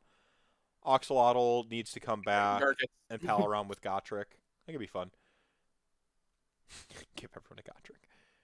Yeah, if everyone has a Gotrek, nobody's got a Gotrek, right? yeah, that's why I want to bring a Drake back with Rally. Yeah, I think we're caught up with chat here. Pants to Glory has been really, really sweet over on YouTube with the Pants Mafia. Um, Now Christian Ware is doing his did his farewell tour, and it was actually hard to watch. And then I met him at Brew City Brawl, and he gave my son his display board, like uncoerced, unprompted, and first off, fuck you, Christian Ware, because Christian effin Ware, because now I have to buy Seraphon for my son. I already kind of knew it was gonna happen, but it's just the first hit is free, right? And he left him two Stegodons. So my son has two Stegodons and a display board that's better than any display board I have. Um, because it's a Trunzo display board. like, oh man. So I spent like the entire time at Brew City hanging out with Kyle and Christian, right? Like they're probably the most welcoming people. And like I was really sad that Christian was leaving, but like that's who I hung out with like the whole time. I'm glad you got to meet him before he heads back to Australia. I'm glad you got to meet him. He's if there is a person who I would define as the ambassador of AOS, like if the aliens come down to take over Earth and challenge us to a galactic game of Warhammer, Christian Ware is our ambassador that goes to negotiate with them. Like No, 100%. Like he was. Oh yeah, no, 100%. So Rational Nihilist. I actually brought that up to my wife. I was like, so assuming the pandemic ends, right? Yeah. Because eventually this thing will end. We should go to Australia. And she was like, ooh, oh my God, yes, I love this. I want to go to Australia. She's like, wait, why do you want to go to Australia? And I was like, might be a convention I want to go to over there. Okay. Molly wants to go to Australia too. But and I'm like if I'm going to Australia, I'm not going to go for just like a weekend. I'm going to go for like 10 days. You know, like a week I'm going to have the weekend and then explore and do that stuff. But I'm like I have to so that means Molly has to come because if I go to fucking Australia for a tournament and she doesn't get to she will destroy me. There is not enough waifu karma in the universe to pull this off without being destroyed. Like going to Tennessee for NashCon already exhausted my wifey karma for the year. It was 2018 or whatever. Maybe it's 2019. It would have been 2019. Australia, my soul would be destroyed. In the Star Wars expanded universe at the end, they go to that whole thing with Palpatine. Spoiler alerts, everybody. So they do this whole thing where Palpatine keeps cloning himself, even though supposedly Jedi aren't supposed to be able to clone themselves. But yeah, Palpatine does it anyway, a million times, and they keep bringing Palpatine back as the villain in the expanded universe. It gets super exhaustive. So one writer had the balls to apologize to the fans, and the way it happened was Palpatine's soul stuff tries to go into Palpatine's clone body, and all of the Jedi across all of time who have ever joined the Force, from Obi-Wan to Qui-Gon to Yoda, all of them to Anakin are just in the Force waiting from him when he enters the Soul Stream, and they all just run him through and destroy him in the Soul Stream. That's what Molly would do to me if I went to Australia without her. To be fair, I 100% agree. I got to meet Molly at Brew City, and yeah, she would find your what's the thing that my phylactery? Yeah. Your phylactery, yeah, just yeah. Yeah. No bueno. Yeah. She'd find all my Horcruxes scattered across Milwaukee, and some in my house. She'd destroy them all. Yeah. So, but if you go, then Molly's one of the biggest Gilmore Girl fans on the planet, and apparently your wife is too. I mean, my daughter is named Rory. It's a plan so clever, it might just work. And then just cut to you and me in jail in Australia next to Hades at Christian Ware. I don't know what happened. There was some drop bears and some random emus, and yeah, the emu war. Fucking emu war started again. They invade, and then the emus attacked. The fucking Fire Nation. Oh man. Spoiler: America is the Fire Nation. Oh, it's true. We are. Yeah. Wait, why am I in jail? You were guilty by association. Yeah, guilt Like by you association. were trying to stop the emu war, and we were like, The emu informant. yeah. Oh man. Path to Glory is fun. Yeah, no, I don't have any shade for Path to Glory. 2023 guys, is this it? See you there. All right, Clint. So Clint, if I'm going to travel there, can you reserve? Will you reserve a tournament spot for us? I know. I know. See, I know the guy who runs the CanCon tournament. He might be in chat right now. Yeah.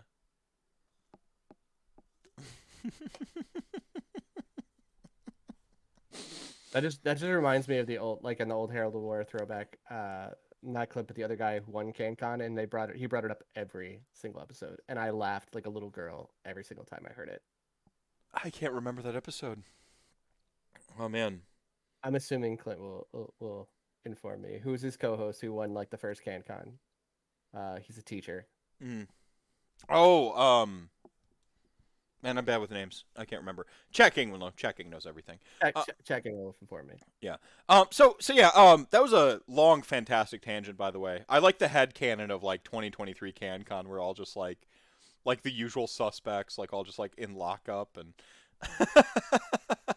But yeah, 10 days. Bring the wife, kids. Like make it like a proper vacation, just for like a chunk of it. You and I disappear and go tournament.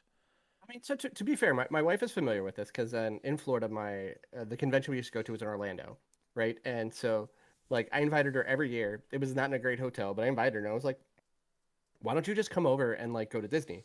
Because we were, if you're in Florida, if you live in Florida, you're a season pass holder, right? You're an annual pass holder, because it makes no sense not to be. Mm-hmm. And like, she came the one time, she looked at the hotel and was like, "Nah, I'll just drive the hour home. It's fine." We'll show you proper drinking. You can't say that to a Wisconsinite. You can't. I mean, there are rules on drinking games when University of Wisconsin students go drinking abroad. Yeah, Hades, I'd love to see the challenge. I have a very, very, very good autopilot, so I can just keep drinking for a really long time. Same. Like, If I'm not mixing in like if I'm just drinking beer, even high ABV beer, and I just stick to beer, I will get adequately drunk but hang all night and day. And see, I'm that way with gin, right? And as I can do it with bourbon and cokes. I can't do it once you start bringing in frou-frou drinks. I can't. I can't like if it's got like the sugar, the sugar. Yeah, it just wrecks me. and as Mephisto will attest, they will if you drink gin, you're a psychopath or something like that. Yeah. He may have seen me consume quite a few of those. See, but you're not. That's the weird thing. You're the actual highest functioning psychopath I've ever known that drinks gin. Many of my gin advocate friends, I'm like, yeah, that makes sense. You don't. You're actually like very warm and like and you know, you have empathy and stuff, and usually like a lack of empathy is like a pretty big psychopath thing. Straight Maybe it's because I don't like the juniper gins. I like the floral could gins. be. Yeah, that's where the empathy comes from. It's the floral. Yeah, the juniper is what kills your empathy.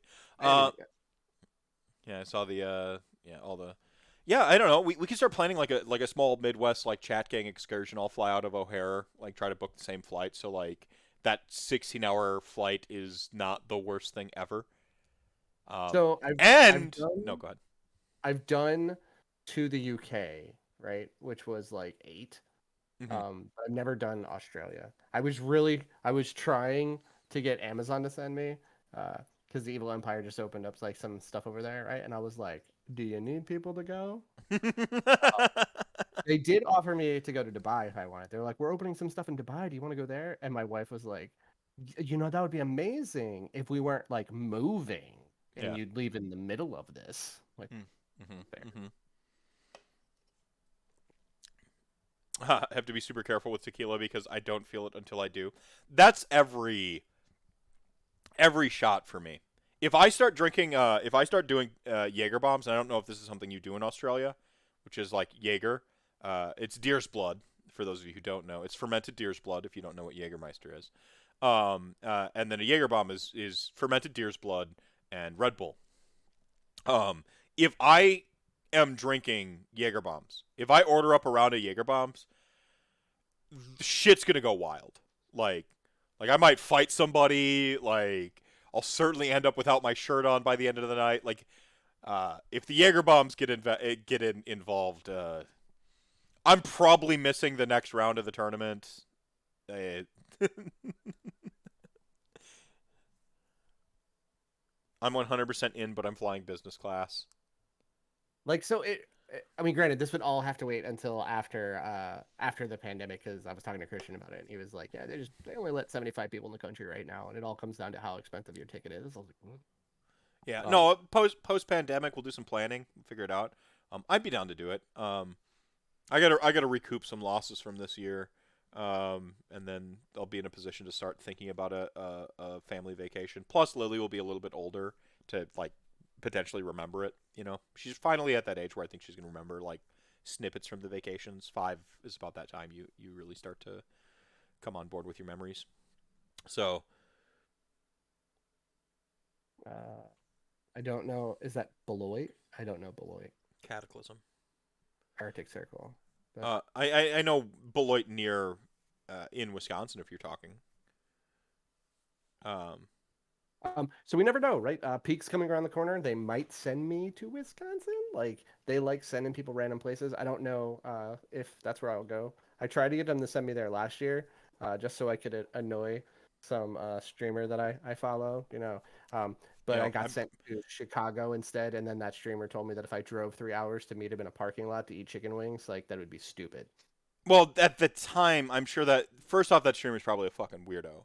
But at the time, if he said that, it might have been at the beginning of a pandemic when things were dicey and weird, and it was like, It was mid-pandemic. Like, it yeah, was like it was, December. yeah, it was like mid-pandemic when shit was the most hitting the fan, and like things didn't like no one really knew what to do, and hopefully in 2023 we'll let you guys in the country. You gotta hope for something, Yeah, right? so you just write your constituent or write your representatives or whatever you have in Australia. Like if it's like a koala at like the post office. I don't know what your system of government is. I have no idea. Fair. They're all Yeah. drop there. like just write them and be like, "Yo, I wrote a very prominent international event. Uh you should open up the borders for like these specific people. I'm sure they'll listen to you." Yeah, start the savings now. There you go. All right, chat gang. All right. So resetting it a bit. Round two, you played B Timmy, who went on to win Best Death. So you were the kingmaker. I mean, if you do, I don't know if Brenda did strength the schedule, but it would make sense that the people playing the person who won the tournament, if they performed with a decent record by the end of it, they would have had the stronger strength of schedule because they played the person who won. You know, right? I was the only person who beat him. It was the Oh, same with Halo. Yeah, like I was awesome. Awesome. like he was a great opponent. Like he was super on top of things. If it wasn't for that stupid miscast, like he probably would have been better. Highlights, he shredded a Mega Gargant, like Nagash did the Kamehameha, like charged up 6 arcane bolts, charged into Mega Gargant, and just split him in half. It was effing amazing. Um, Yeah! uh, Kra- Kragnos wiped out 30 Mortek Guard in one go. Like, and he was like, "What's this guy do?" I'm like, "That's it. Like, he just kills stuff. Like, just don't let him get into things." Did End of the game, the only model he had left was his 2 catapults and Nagash, and I had Nagash is here and equidistance apart, like 12 inches away from Nagash on 3 sides as Mega Gargants, and they were all going, "Nope, nope, nope, nope. I don't want a part of that. We're just gonna walk away. Nope." I might actually reach out to B Timmy and see if he wants to come on and talk death and stuff in October. We'll see. Um, yeah, see, get his insider's perspective. See, I'm curious with the catapults if they were like big regret. I know I mentioned like at the table side, like like oh catapult sadness or I said some offhanded like semi humorous remark, and he just kind of like gave me a look of like yeah. So I wonder if like those 400 points were like something else, how he would have felt about his games, or if like yeah they might have been kind of meh in that game, but like the rest of the weekend they performed. Like I'd really love to hear his perspective on that specifically. B Tim, if you're watching the VOD, man, just DM me, let me know. I'll probably even reach out to him, just send him a DM myself. Um, yeah, I don't know, like. Ossiarch Bone Reapers have a rough time with giants in general, but it sounds like he kind of like he took it to the limit, which is what you can hope for, right? Like not give you a free win and show that he's you know in it to Yeah, win. I definitely had to work for it. He did not expect his Mortek guard to get shredded that fast. But Kragnos with the Ren 3 was just like, I don't care about your stuff. Yeah, yeah, yeah. It's weird. Like even like Petrifex Elite, like high rend and mortal wounds. They just like it's like they kill an elite army that has Crazy. high saves. I wonder if it's always been that way and people were just being stubborn assholes an edition ago. Whoa. No, this is a 3.0 thing, man. Like Oh, 2.0, it only regardless of started in the 3.0. It only own works it, in own 3.0. it.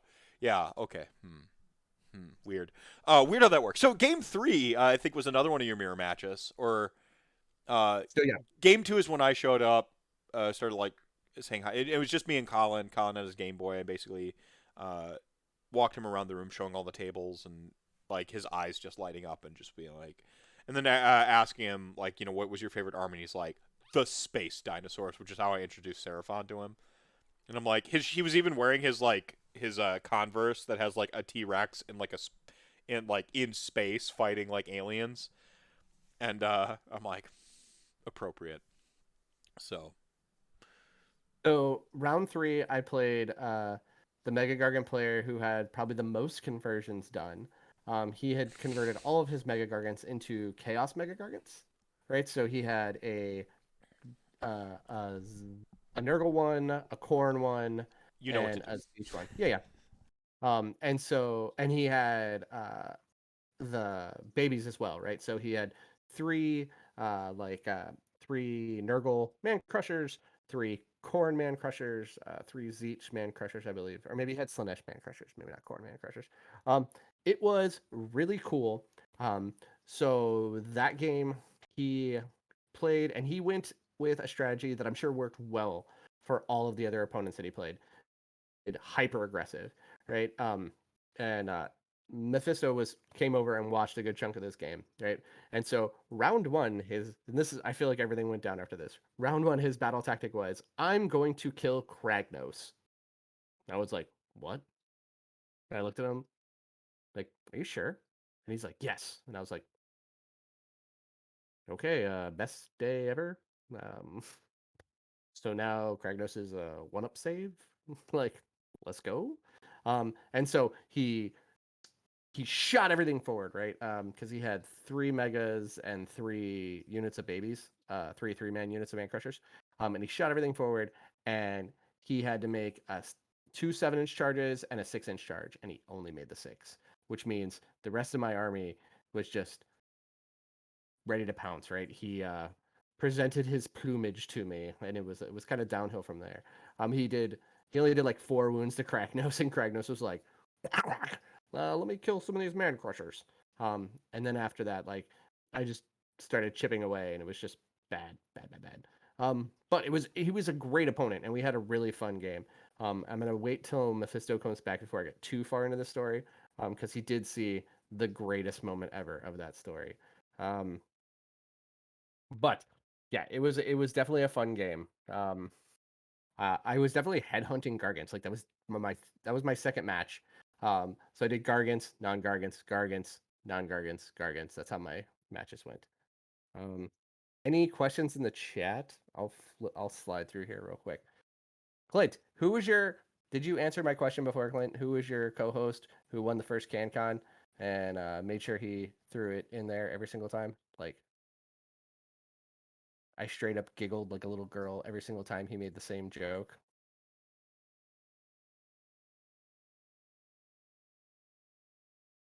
I'll take that as no yet. Eventually, he'll throw us in here. I'm gonna. Yeah. You can put the man crushers and hunters. Um, But I only took, so in my list I only had one Man Crusher. I did double bosses of stomp so I could get more artifacts. Because I felt like artifacts on giant models are gross. So I want to just have more of them out there. But you can. Um, I don't personally. I don't like the Man Crushers as much. I feel like they give up too many victory points. You just because with a 5-up save, they're really easy to kill.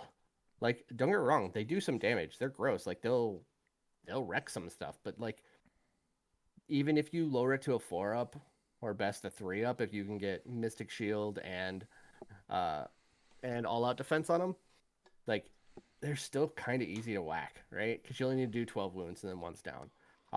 And for the same amount of points, like if you do 12 wounds to my man or to my Mega Gargants, like you haven't even bracketed them, right? Got to get to 13 wounds to bracket them. So like where I lose that as a third of the output for my Man Crushers, I'm still good to go with my Megas. Mm-hmm. Mm-hmm. Yeah, you addressed the can you put babies in hunters? Did you address that question from checking?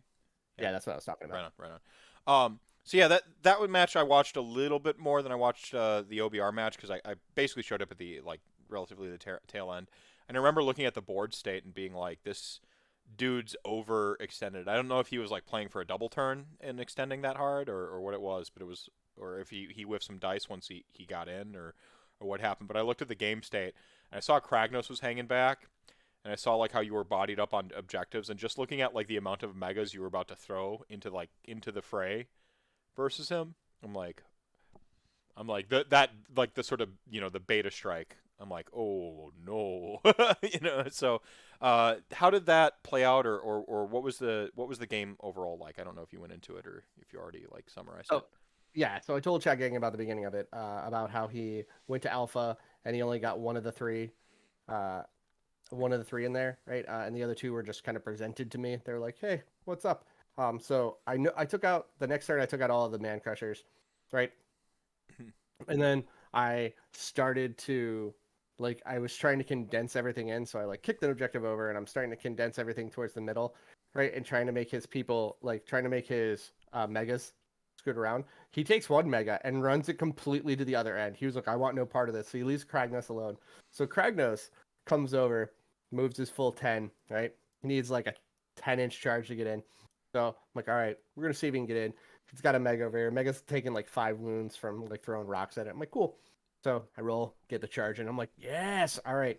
Now Mephisto is coming up, right? He sees the charge coming, and he's like, oh shit, all right. So then I get to live the dream, and Oh my gosh. I got to roll the monster dice, and I rolled a 5 and a 6, and I did 30 mortal wounds to a Mega Gargant. Just picked it up totally off the table. I screamed so loud, you'd have thought I won the lottery. Like people were looking around the hall, they're like, "What is with that guy?" I was like, "Ah!" Yeah, yeah. I mean that's why this is those random weird rules, right?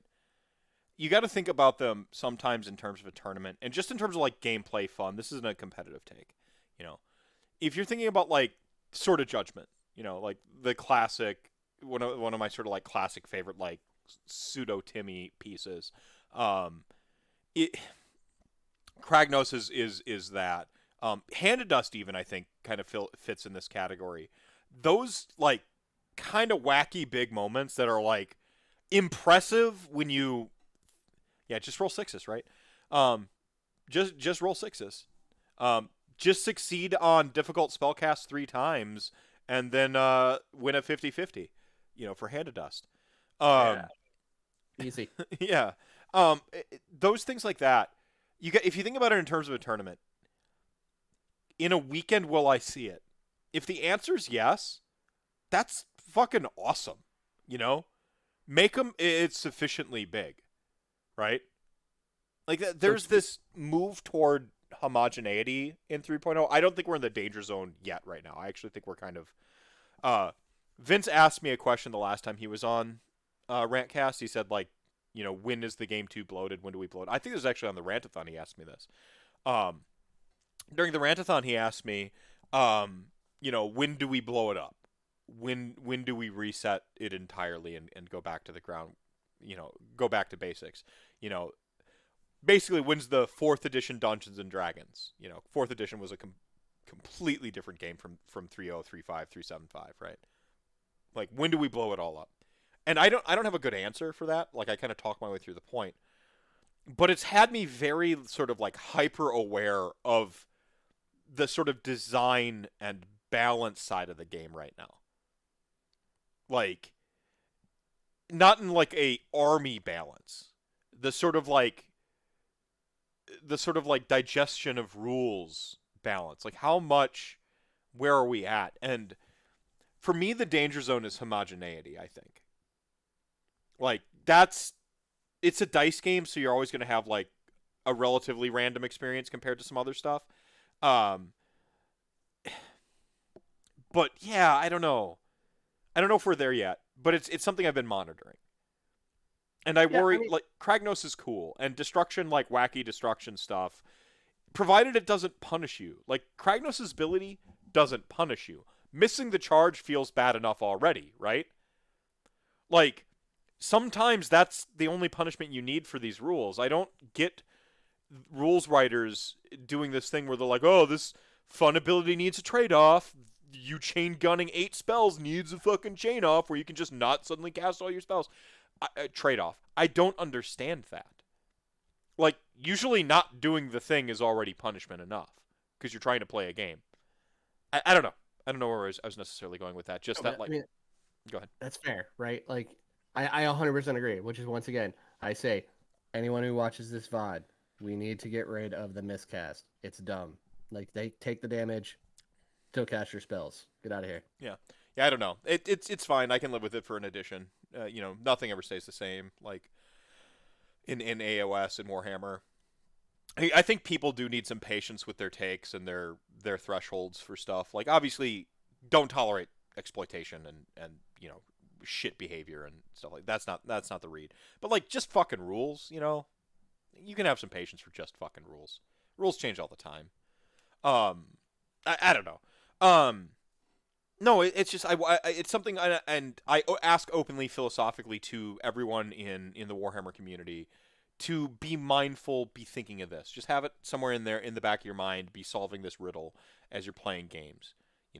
Where are the rules right now? Are we into the danger zone? Is it okay? Are we good another edition kind of staying the course? Like, do we want more rando wacky stuff? Do we want more Kragnos charges, more Swords of Judgment? Do we want less? Do we like the fact that it's oops all numbers or oops just numbers artifacts? Like, where are we right now in that? Sword of Judgment did nothing wrong. It No, needs to be never. brought back. No, I'm gonna make a shirt. I'll wear it. I'll wear it with my Heralds of War T-shirt that says Manfred did nothing wrong. I'll just like I'll have a I'll wear them both. The Sword of Judgment did nothing wrong will be sheer, and it'll be written on the back, and so you can get the double dose. Um, Now I want to see Meph in a sheer shirt. yeah, there you go. Thirst trap Meph. Joel McGrath, yo, how's it going, my friend? How's it going in the Upside Down? Yeah, so yeah, it's just something I want, philosophically speaking, people to keep in the back of their mind. So yeah, you play that game. When the alpha goes awry, you often have a bad time, and I suspect that he had a bad time after that. So to be fair, he still had a fun time, right? And we still try to make a game of it. But like, he had 2 Kraken Eaters in his list. So he was kicking around objectives a lot. So like, he took his one objective and kept kicking it back further and further. So it did make it slightly awkward. Like, we were like, okay. But he ended the game, and I was like, I have 2 megas to your 1, so it doesn't matter if you kick it or not, buddy. Like, Yeah, yeah. no, we're not doing any more tattoos. Like, I feel like tattoos are overdone. But I would love Sword of Judgment sheer Yeah, now shirt that the Rage of Sigmar crew is copying my content, like, yeah, no, no, the tattoo is Sean Benson. It was born organically. It boosted Rantathon immensely. I'm struggling to get with all the pandemic and trying to get the specific artist. His name is Zach. He does excellent work. He's nationally sort of known. He's featured in magazines. Like, I'm like, this is the guy. He has this style that's like, it's traditional Japanese meets Americana. It is the exact tattoo a guy whose skeletons are kit bashed to be like undead samurai and shit. Like it's the exact guy to do this tattoo. And so it's like he had to reschedule me. I'm waiting on an email back because I'm now flipping it from the underside of my arm to the top side of my arm, and I know that he might have to redesign it because they design like with when you're looking at it under here versus here. Um, but my grandpa was a sailor. The top side would be an homage to him. He just passed, so my grandpa had a fucking wolf here. That's how he got laid. He had the wolf tattoo on his forearm. And then like anchors and shit. So, like anchors and sails, like they all mean something. I guess like sailor tattoos are like super like descriptive of like what's going on. They're like a language on themselves. But so yeah. Yeah, OBR has a Japanese aesthetic. It's just he's like literally the perfect artist to do like my pseudo Japanese Nagash head tattoo. So it's worth the wait, even if we keep having like scheduling conflicts and shit. So. But it's coming. It's coming. Checking. You will literally be the first to know when it happens. So, but yeah, tattoos. No. The rest of my body is reserved for me and Molly. So, so yeah, round 3 went quick-ish, right? Like he did as best he could. Like we made it a game. But like overall, like I don't think I lost a model that game. Like he dinged up a lot of them, but I don't think any of mine died. Yeah. Maybe I just lost the Man Crusher. Maybe. I remember that And life storm coming down over there in that fight. I'm just like, oh, like when the life storm came down, I was like, I heal 3, I rally, I rally, heroic, heroic heal 3, life swarm, heal 3, I move it, I heal 3, like it just like, like I remember that like gut, I got the like sort of gutted feeling, yeah, I was like, all right. So depending on what happens here, I'm gonna retreat this Mega out because he's real rough. I think he's on like eight or 9 wounds left. And I was like, oh shit, I just healed 9 wounds. Never mind. We're gonna keep swinging. Screw this. Yeah, we'll stay. Yeah, so that was pretty cool. So that's 1, 2, 3. That's day 1. Right. A lot of drinking commenced. Found out that it was really hard to get food because 40 people all left the tournament and went to the bar and were like, we want food. So I ordered a pizza and had an amazing Chicago style pizza in Wisconsin, which was just a metric amount of cheese, and I was in love. And that's how I ended my day 1. Was that your first Chicago style? And I had one in Chicago, right? And I had one in Chicago, and it's this place called Grinders or something, and it's like this home wall place, but it has like a huge reputation. They only take cash, and it was literally the most cheese I've ever seen in anything before. Elton Brown, if you've followed RantCast for any amount of time, you know that one of my like hidden passions is cooking, and we stand Elton Brown here on RantCast. Elton Brown has does AMA stuff usually with the Post-it notes, like it's like his shtick. His thing is like they're like, oh, when you're traveling, any like tips for traveling for food, and one of his major tips is don't get the food in the city that's known for the food, because they get complacent with the food. It like they think it, like if you get a Philly cheesesteak in Philadelphia, they think they have that shit on lockdown, so they really like don't necessarily like try hard. You have to like really find the diamond in the rough like business that like does it. But they generally speaking though, everyone says they have a cheesesteak, everyone says it's authentic, and they're usually complacent in it. Not to say that means they have bad food in general. Like you might find like the best Italian restaurant you've ever seen because like they have to strive to be a great Italian restaurant or whatever, right? I think you're getting a little bit of that with the Wisconsin deep dish, because like it's probably some transplants from Chicago who have a vendetta in Wisconsin to prove their pizza is amazing, so they never get lazy with it, right? So that's a little food travel tip. That being said, like if you're in Louisiana, you're gonna get beignets and a po' boy, obviously. But just just be aware. I, I skipped the po' boy, but I did get beignets when I was down there. Yeah, were they good? It was amazing. I went to Cafe Du Monde, which of course it was phenomenal. Like I don't really have words for it. It was just an explosion of powdered sugar in my face. Yeah, that's a AMA question. That's the one city I haven't been to that I really want to be in the U.S. is New Orleans. I was so pumped because it was like the very first time I got to travel with Amazon for my new role at the time, and I was shadowing, so like I didn't have really anything to do. It was just like follow these guys around and see what they do, so can learn what the job is. So we were in New Orleans, and like I was staying in this amazing hotel Mm-hmm. that used to be a paper factory that they turned into a hotel, and it was probably Sweet. the schwankiest place I'd ever like stayed in. And I was like, "This is so cool." Speaking of, so there's actually uh, this is one half of this is by word of mouth, and one half of this is from my lived experience. Um, I running a V5 game. I'm setting it in Milwaukee, and I think that Milwaukee is actually a unique setting.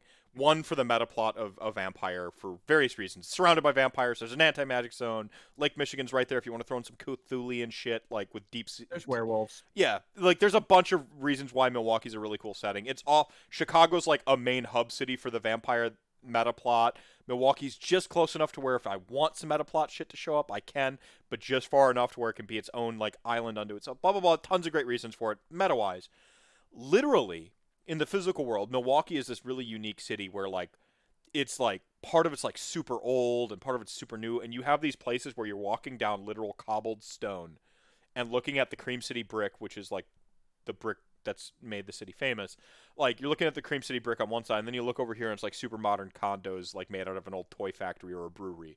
Like, and you have these like they have a term called urban relics or sorry industrial relics. It's a terminology because there's so many like abandoned factories and warehouses in Milwaukee that you can just be in the middle of a fucking park and there's an abandoned warehouse in there with like tons of graffiti and dilapidated like stuff.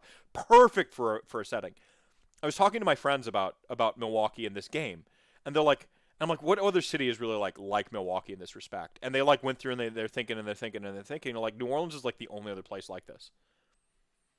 And so like I've been to several states across the country. I've lived in many of them. Bonuses of being a not quite a military brat, but like my mom was a like a what would be called a badge bunny if it was for cops, but for Marines. So she bounced around all the military bases and stuff like that, right? Um, and yeah, so like even New York City, like they've got some old shit there, but like they're constantly rebuilding themselves in New York So City. Yeah. in New Orleans, at least what I saw, the old stuff, a lot of the old stuff got whacked pretty hard, like when they had Katrina and thing go through. Mm, So a lot of it got removed. Um, so don't get me wrong, there was still some stuff, but I don't think it's as prominent as what you're thinking. Uh, the interesting. closest the closest city I've seen to what you're talking about um, is Edinburgh in Scotland, and that's because it's the city of stone, so they still have, and they didn't get bombed during World War II. Well, that makes sense when you're going to the Europe and shit. Yeah, like, but like, so to be fair, right? I'm a big dumb American, right? And I think all of Europe looks like Mary Poppins, Okay. right? Like that, like Harry Potter, Mary Poppins, like that's what everything looks like, right? And so that's what Edinburgh looks like, right? Like that's she lit like J.K. Rowling, turf aside, I dislike the woman, love the things that she made. Uh, she got her ideas from Edinburgh, and like you can see like the Harry Potter influence in the town. Like it has those winding streets, it has those cobblestones. It's really amazing. And then I went to London, and I thought London was gonna be like that, and it's nothing like that. Like it's legitimately like you look like you feel like you're in New York City. Uh, Uh, Hades. Are you talking about so Lifeswarm? So Lifeswarm is either for giant models or single wound models. I feel like if you put anything in between, it's not that great. Um, So like if you have a swarm of small dudes, Life Swarm is great. If you have a Mega Gargant, Life Swarm is great. But if you have a guy with like 5 wounds, like I feel like Life Swarm is kind of a Yeah. All right, cool. I think Death of the Author is I mean, I want to. I'll circle back to this old city, new city thing in just 1 second. But while we're on this topic at hand, so you have to understand, like, as an English lit major, the vast majority of what you do as an English lit major is not like necessarily teaching you how to write. That would be a creating writing major. English lit. So that was like actually sort of like a weird mistake on my part, like not going for like journalism or creative writing. I thought English lit would teach me to be a better writer. It's a lot of analysis. So Death of the Author is a analysis, a lens of analysis you can use. The other one is authorial intent. These are just two lenses of analysis. You can do like feminist analysis. You can do critical race analysis. Like there's tons of lenses of analysis, right? But when I was going to college at the time I would have been, which is the early 2000s, a lot of Death of the Author resurgence.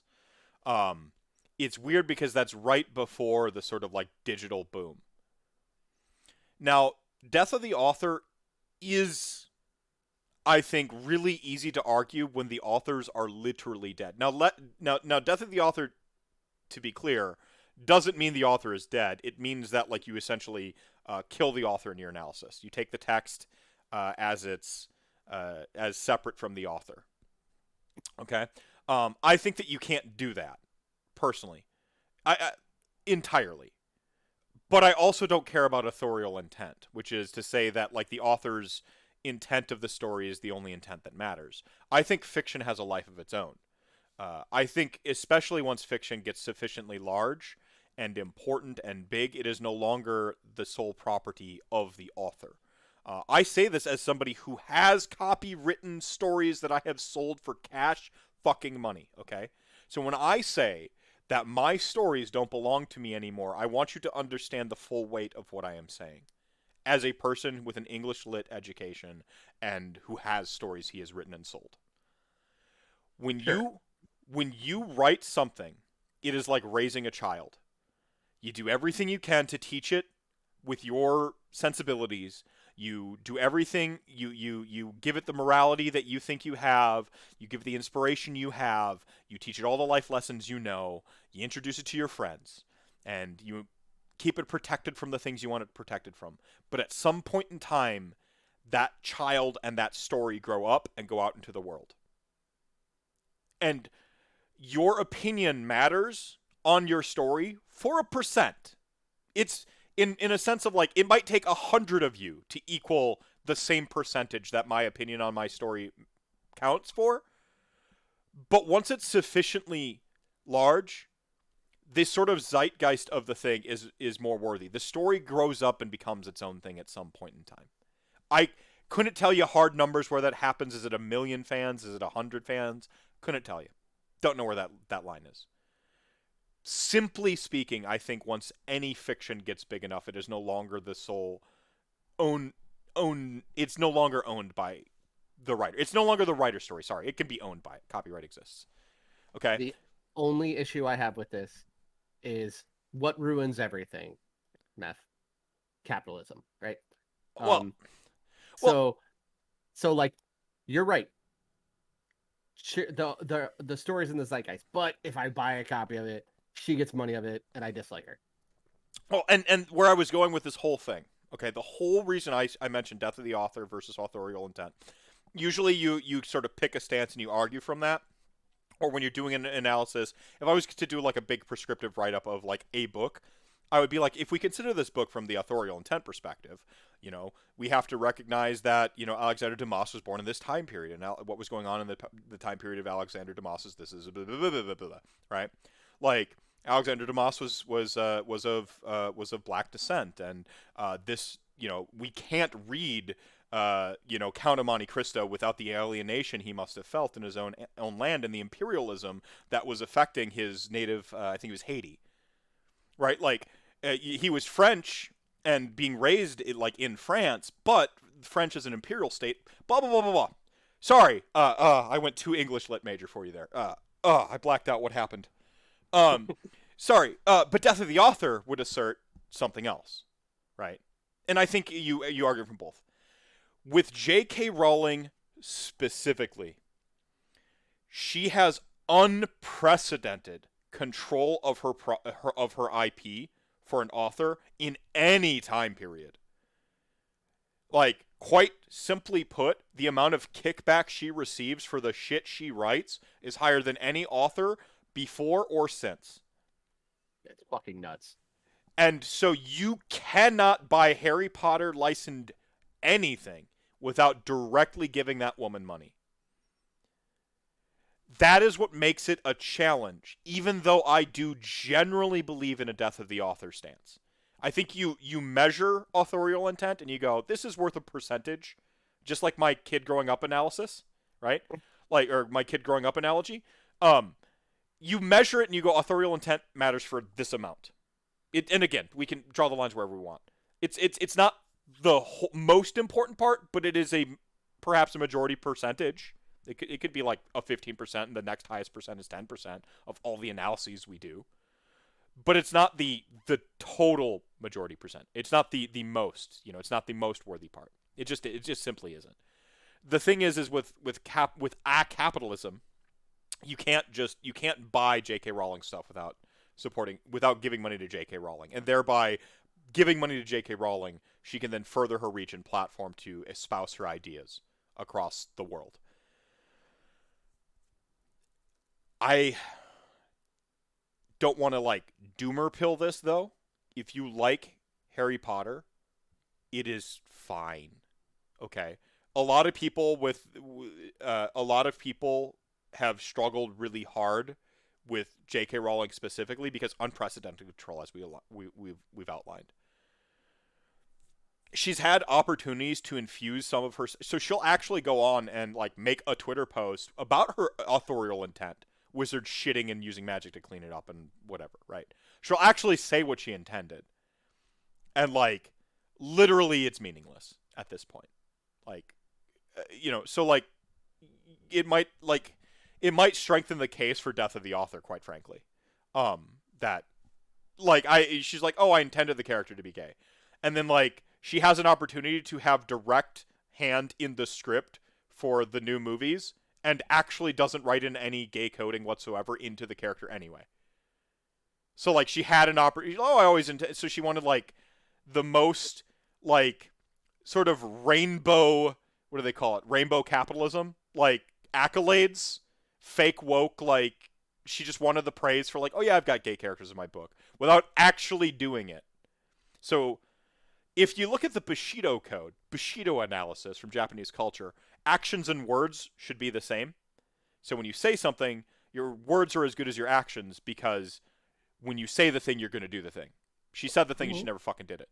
Like, so, like, you can't, she's now an unreliable narrator. We can't fucking trust her word, but we can trust what she does with her money, which is propagate a bunch of, like, cringe shit.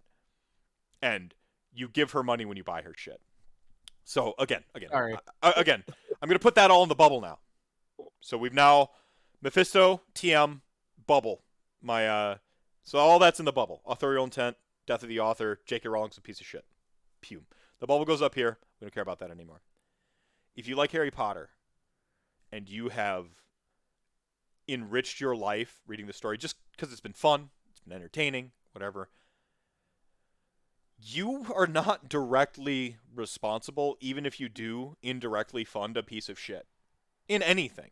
Okay? Like, it's so hard out there to like pick your battles. Now, and I understand if like the most important thing in the world to you is like LGBTQ issues, I will stand with you and support you and I haven't personally bought any J.K. Rowling licensed merchandise, even though I have a Harry Potter bathroom, but Wish is a hell of a drug.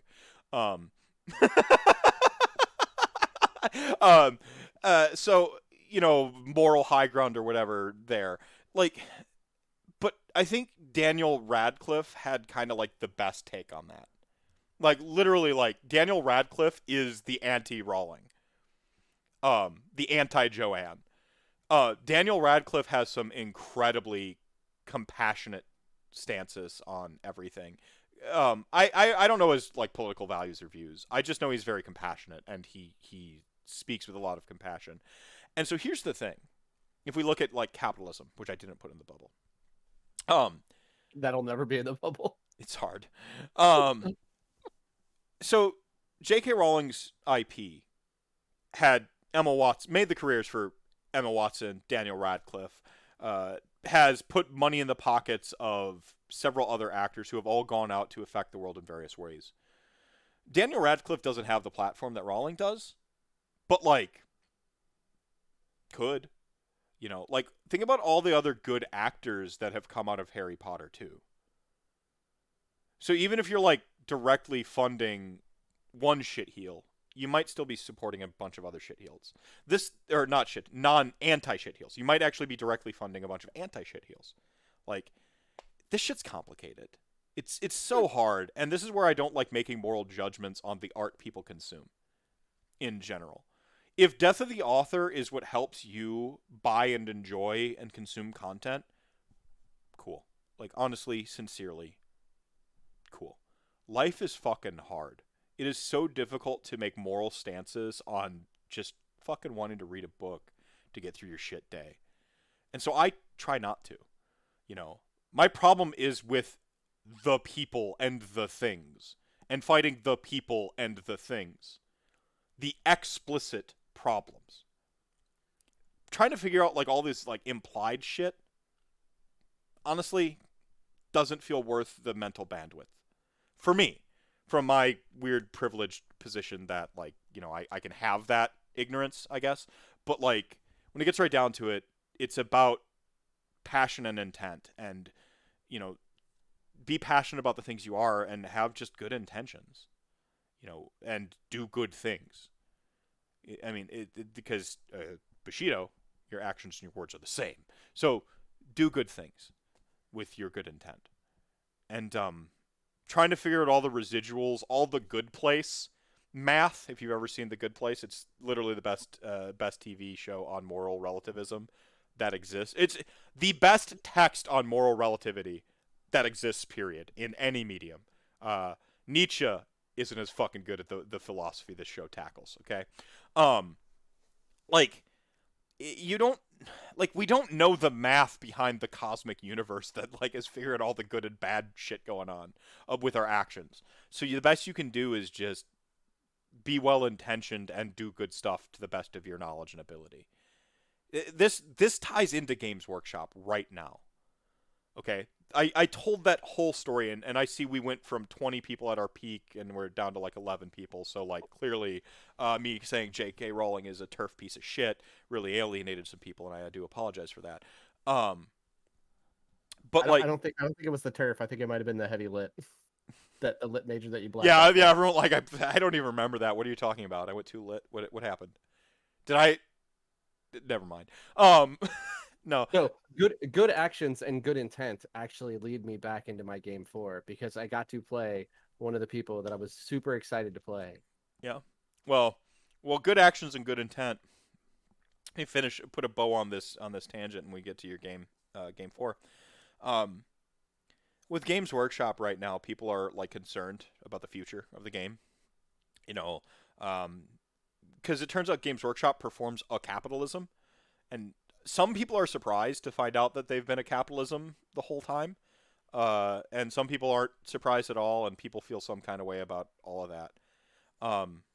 My main thing is labor exploitation and like personal exploitation and stuff like that. It's hard to know all the Machiavellian shit that's going on in all senses. And as you gain more knowledge and more in-depth information, you gotta sort of reposition and figure out what you're doing. But just personally don't like exploit people, and don't personally if buying plastic models is your thing and that helps you get through your day, buy your plastic models, guys. It's fine. Hopefully recycle the sprues. I see there's people out there making sprues into water pots now. That's pretty fucking dope. Yeah, that's fucking dope. Like find something responsible to do with your sprues. Make your plastic models and have fun. I mean, again, I'm not trying to give people like a golden parachute out of like responsibility. That's the opposite of what I'm trying to do. I'm trying to say the big Machiavellian schemes, uh, maybe don't worry about those quite as much. Don't get doomer pilled by that shit. Live your life. Be awesome. Be awesome to yourself. Be awesome to each other. Find purpose and passion, and just drive. Be as good in your day to day and your direct interactions as you can be. You control some folk. They deserve it. They had it coming. But like in general, try to be good. You know, that's it. If you see or hear anything weird, I have so to be fair, I have a small farm, right? I have 2 dogs and 3 cats. So once it hits about 11 o'clock, for anybody who has cats out there, they know that cats like go nuts. So I'm literally watching like 2 of my cats like race around my house right Mhm. now. So Um, I cut off your perfect segue into your round 4. Good actions, good intent. So round 4, I got to play the man, the myth, the legend, Halo. Right on, right on. He was playing mixed order, right? Yeah, definitely was not Beast Claw Raiders. uh, do you remember what his list was, like specifically? No, No, who cares? Yeah, he had he had. everyone who's watching my show has already seen Haywo talk about Brew City Brawl, so To like, be fair, he dropped it the day of Brew City Brawl. yeah, he's a full-time content creator now, man. You got to be fucking Like timely with your content. like I I I think we're pretty good, but I don't think I could have done the interview while I was driving home. Like so. Yeah, yeah, yeah. Um, but like this was my favorite game of the entire weekend. Really? Yep. Like it was a game on another level. Like it was the first time I've ever ever run into this where my opponent knew exactly what I was doing. I knew exactly what my opponent was doing, and we all the outcomes were all basically figured out. It just came down to dice. Like Yeah, he gave me first turn. I know I have to move up. I move up. I solidify my base, and I put one Gargant out there as a bait Gargant. He knows that I have this bait Gargant, and he takes 2 Thunder Tusks to crash into it. And he says, "If I kill this Gargant, there's a game, and I can collapse this flank. If I don't kill this Gargant, you've basically won, right?" And we all know this. Like nobody said anything, but like we yeah, both know yeah. Your exactly lines, what's your going lines of play. Yeah, your lines of play. You're doing the optimal choice, and sometimes your opponent gives you like 2 bad choices, and you got to do the one that is the most optimal. That if it pans out, you can do the thing. Yeah, I mean this is lines of play. This is what you're supposed to do. So con. right. But like I've never experienced it to this level. Like normally, like you will lens play when you're playing your opponent, but like sometimes you're like, why did they do that or what did this? But it was like every single move was the most optimal play, um, like for all of these things, right? Yeah, yeah. Uh, I had a game like that at Brew City Brawl. The previous year it ran against Tobin Prime, who was there as well. Mark Tobin. He was not on Sylvaneth. I think he was on Stormcast Eternals this time, which was a surprise to me. Yeah. So Tobin Prime is. We had a game like that where we both played our exact lines of play, and it came down to dice, and you can't be mad. So yeah, go on. it was an amazing game, and it came down to that my Mega Gargant saved all of the big damage attacks and didn't save the small damage attacks, and so it took 2 Thunder Tusks to the face and survived. And then after that, it was basically just clear, right? Like he knew it, I knew it. Like Brendan and Ty both walked around and they were like, "Yep, like Yeah. that's exactly what happened." Yeah. Yeah. Cool. Um. Yeah. I mean, sounds awesome. Go And ahead. because of that game, uh, Joe gave me his favorite opponent vote. I sense a little collusion with chat gang there.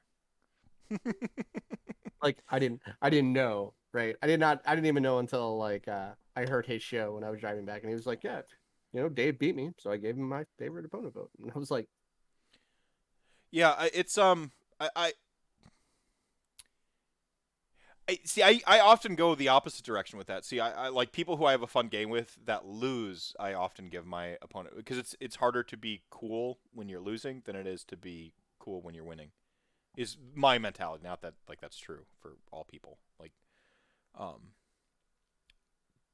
so like because it came down to like Tobin versus Dave Griffin at Brew City Brawl for my favorite opponent vote, and I had like equally of great a game, and I'm like love these games with both people.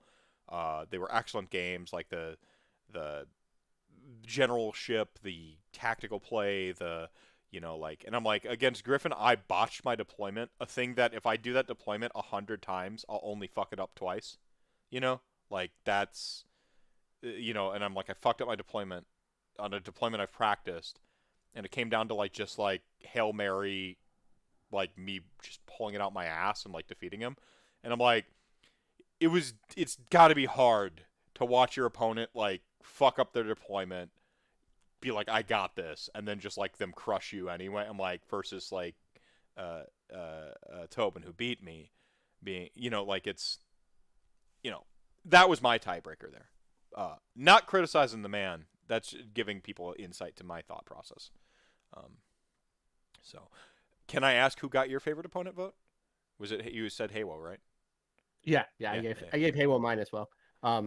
Not because I won, but because, like I said, the lines of play were so phenomenal. Like it was almost like a whole different type of game. Like this is the first time I've ever had that where it was just like, yep, you're gonna move there, and I'm gonna move here, and you're gonna move there, and we all know this. Haywo's never beaten me.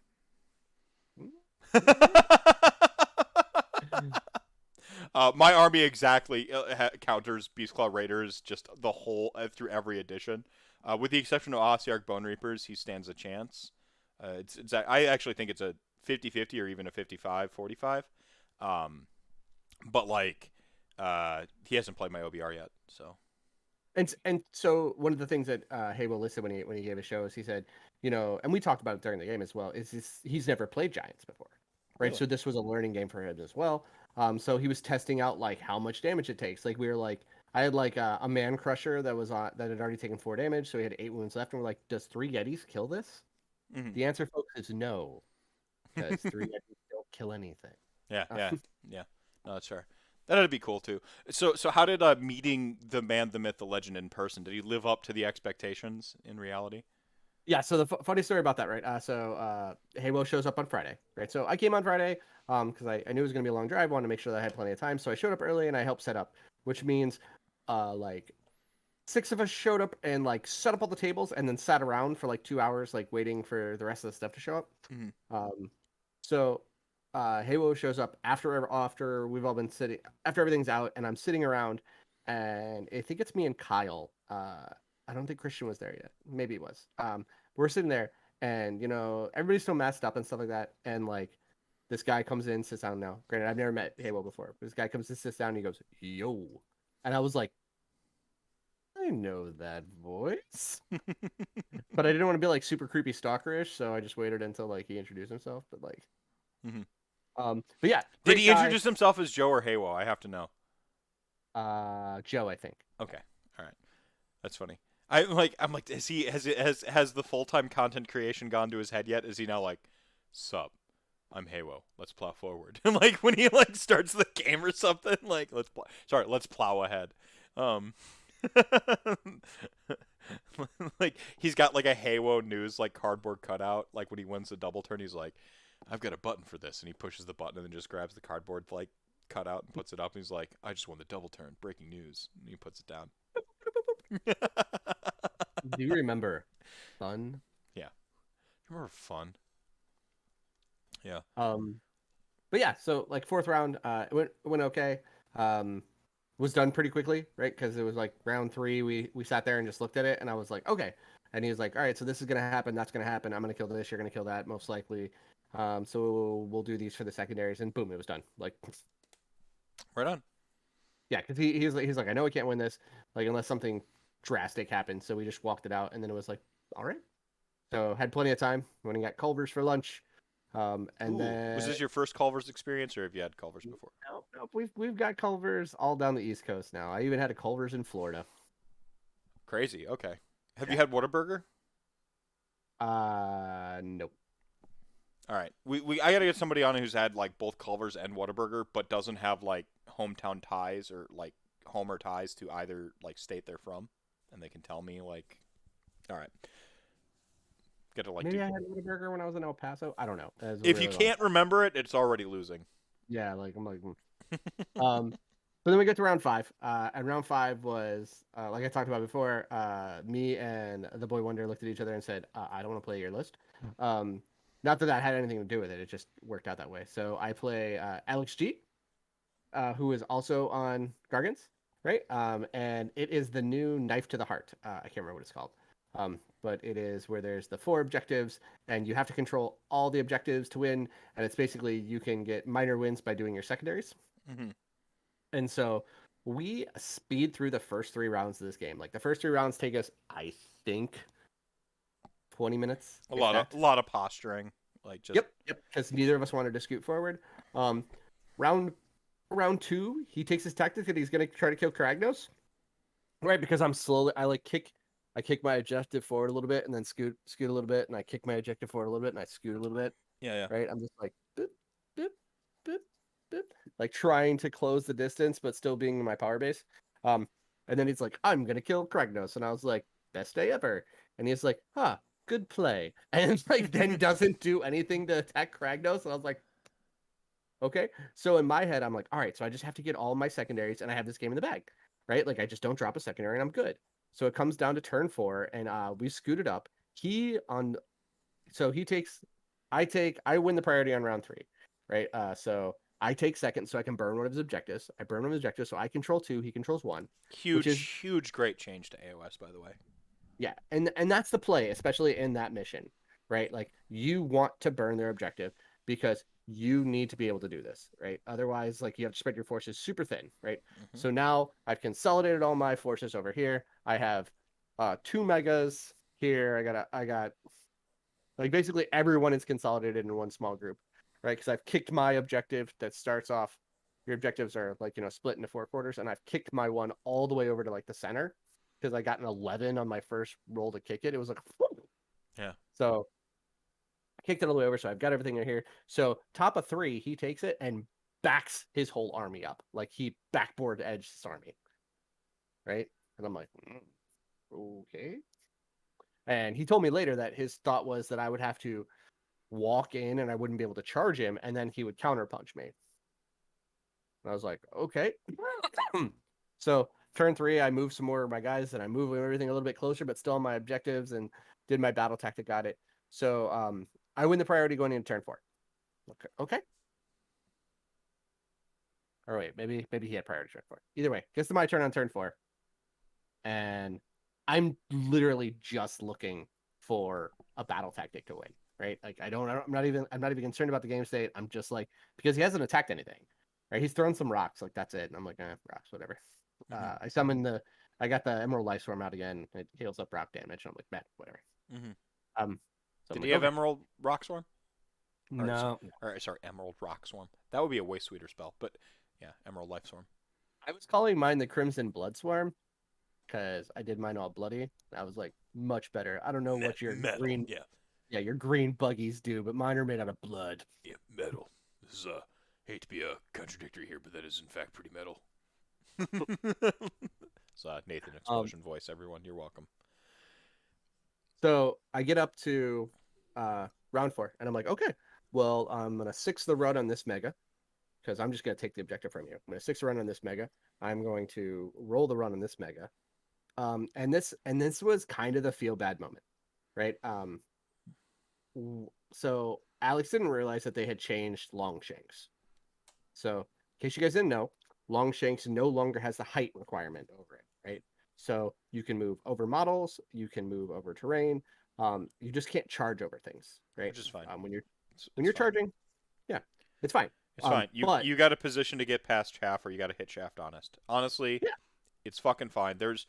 I know it's not totally fly, and some people are negative about that, but like, no, it's perfect. it's Like it's good it's actually fine. Think about both because sides of the table here. My chaff matters still, and like it's very thematic because you can retreat out. It counts for retreats, so you can retreat out over models. Because if you're running your butt away, like you're like, no, dog, I don't care about your models. But if you're Right. charging in and you're trying to make impacts, like you care about who's there. Yeah. Yeah. Yeah. But No. It's fair. so like I had my megas kind of positioned behind terrain, right? Like this one was poked out, the one with the rat breaker was poked out, but then the war stomper was behind this, and I was like, oh well, the this gate breaker's gonna move up. So he moves 12, and he's like, they move 9, and I was like, nope, they move 12. Megas move 12, 11, and 10, depending on which one you are. So this one moves 12. And he's like, oh, I never even looked at that. I'm like, okay. So move him forward, get him on the objective. And then the other one, I'm like, well, I'm just going to spend the command point 6 to run on this guy. And he's like, well, that terrain feature's not 4 inches. And I'm like, yeah, this is where it's going to feel real bad, bud. They fixed that. They fixed that like 2 weeks ago in the errata. He's like, what? And I'm like, yeah, sorry. He's like, why would they change this? I'm like, you're asking the wrong person, but I'm gonna move over this terrain It's funny feature because and take your... he used to be a playtester. It's actually Oh, that's what we call dramatic irony. If this were a stage play. yeah, But, no idea. Like I yeah. said, never met the guy. But so I run over and I was like, cool. I get my battle tactic because I took the oh shit, I just won. And that's how my game ended. Like like I literally wasn't even thinking about that. It just ended. Like I was just like, huh.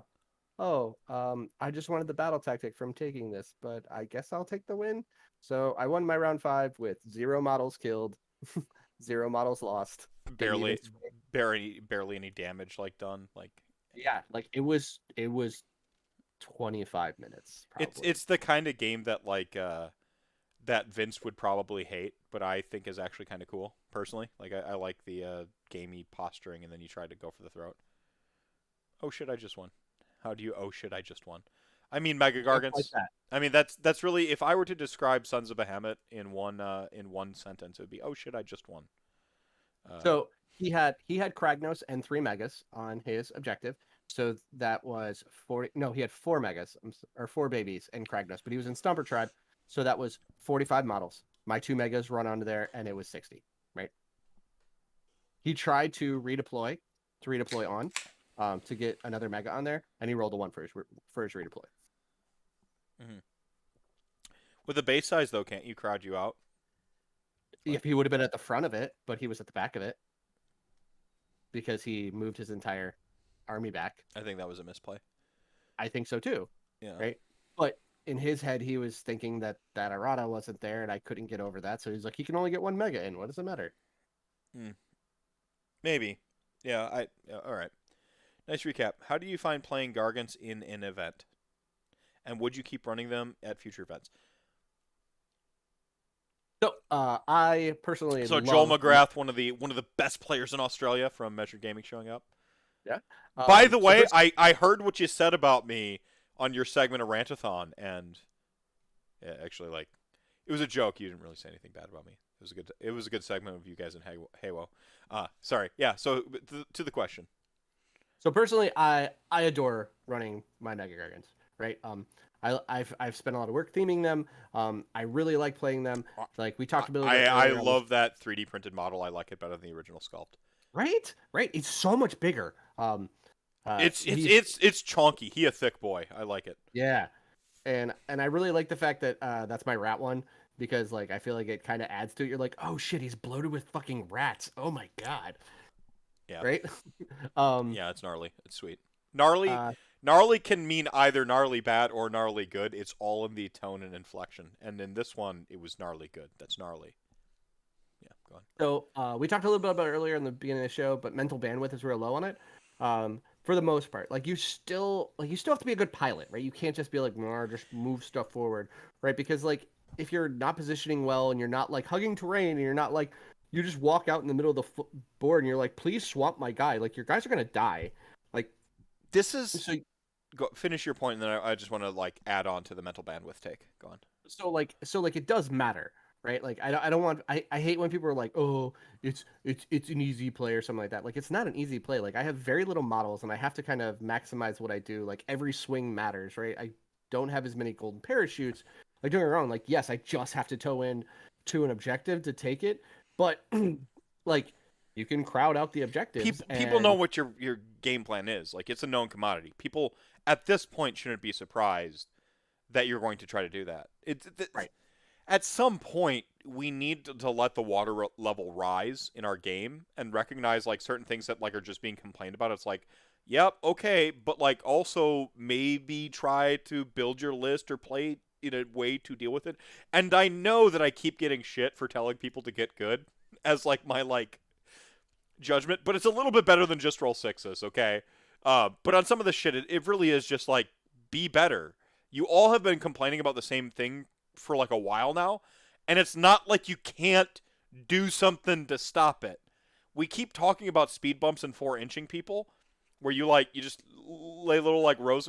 Yeah, they blow up like your chaff 4 inches away, so they're outside of combat. And now they need to charge again, like, or go around. Like, you can do what if that 4 inches is 8 inches instead? Like, you got play, because now they can't fit their fatty base if they try to like, if they kill some stuff and try to squiggle around, like, if they try to do some retreat shenanigans. Like, there's so much table play at this point. You know what they're going to try to do. They're going to try to like toe tap.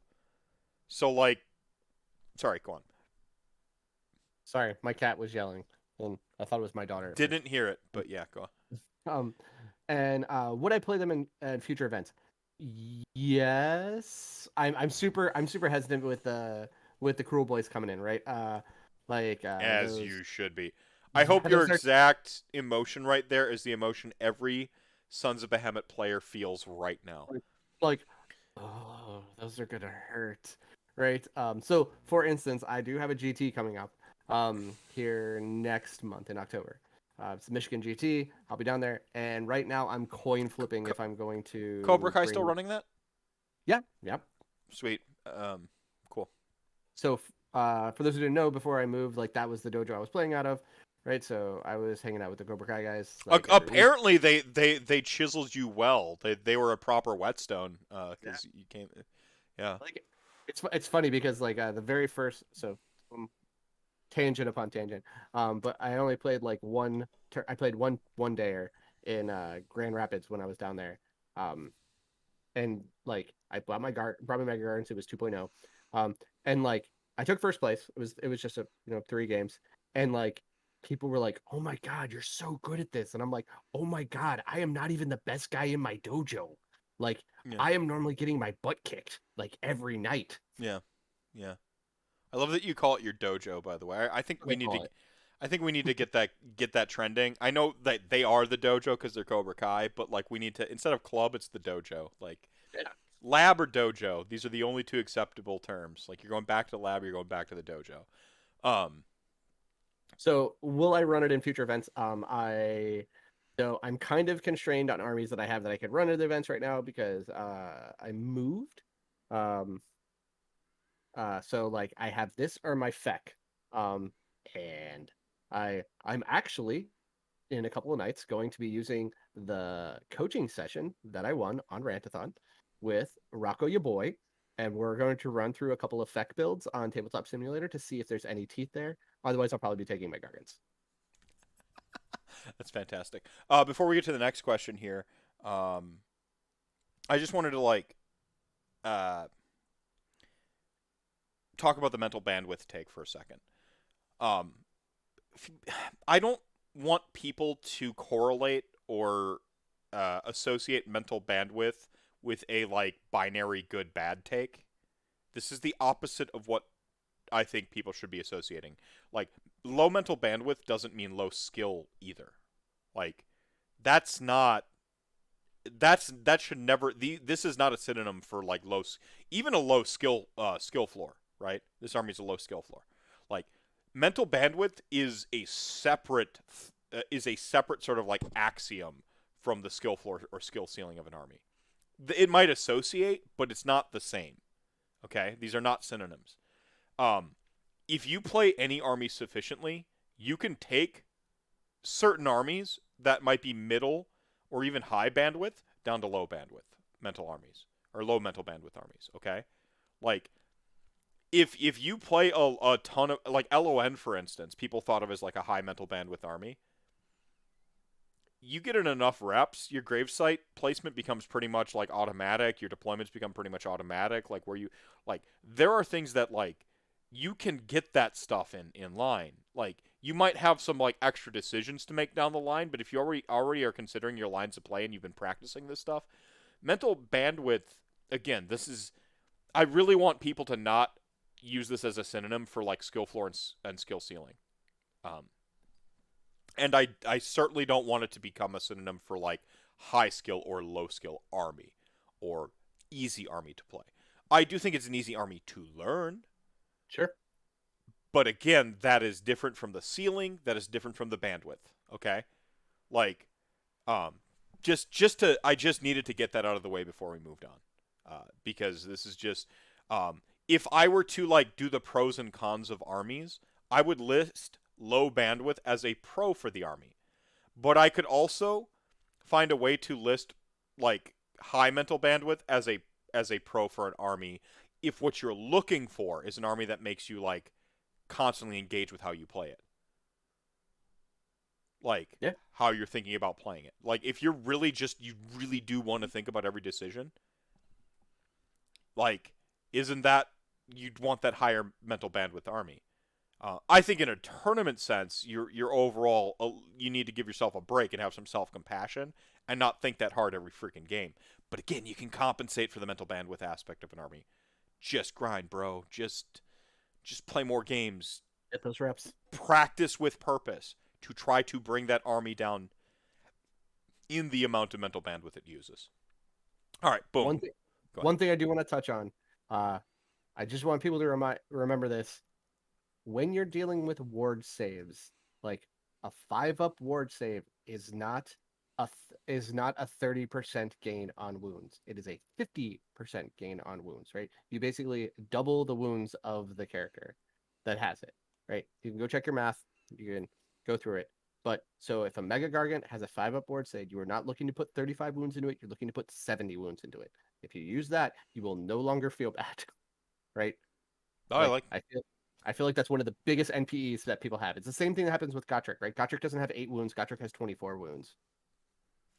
Yeah, you're just doing math wrong and then getting angry that you had the answer that you had the answer wrong. Like, Right. well, of course you had the answer wrong. Let's look at your work. Your math was wrong. But here you don't even have to do math. You've just been told the answer. You just got handed the answer sheet and it says 70 and 24. Does your unit do 70 or 24 damage? So, which I'm gonna circle back to natural predators. Not now. No, I want you to continue now. I just taking a note for myself. I was reading with Joel. Yeah, so I typed in there, but yeah, it's so for me. Well, I don't mind. So now that you're talking, you got to read the chat thing that you're responding to, or people who are listening in audio or doing YouTube won't have any idea. Right. Okay, so Joel threw out there. I don't really have an opinion, but I find it interesting, so I'll ask. Playing Gargants at events, do you feel that you may be missing out on aspects of playing the game, or is it bang on for you?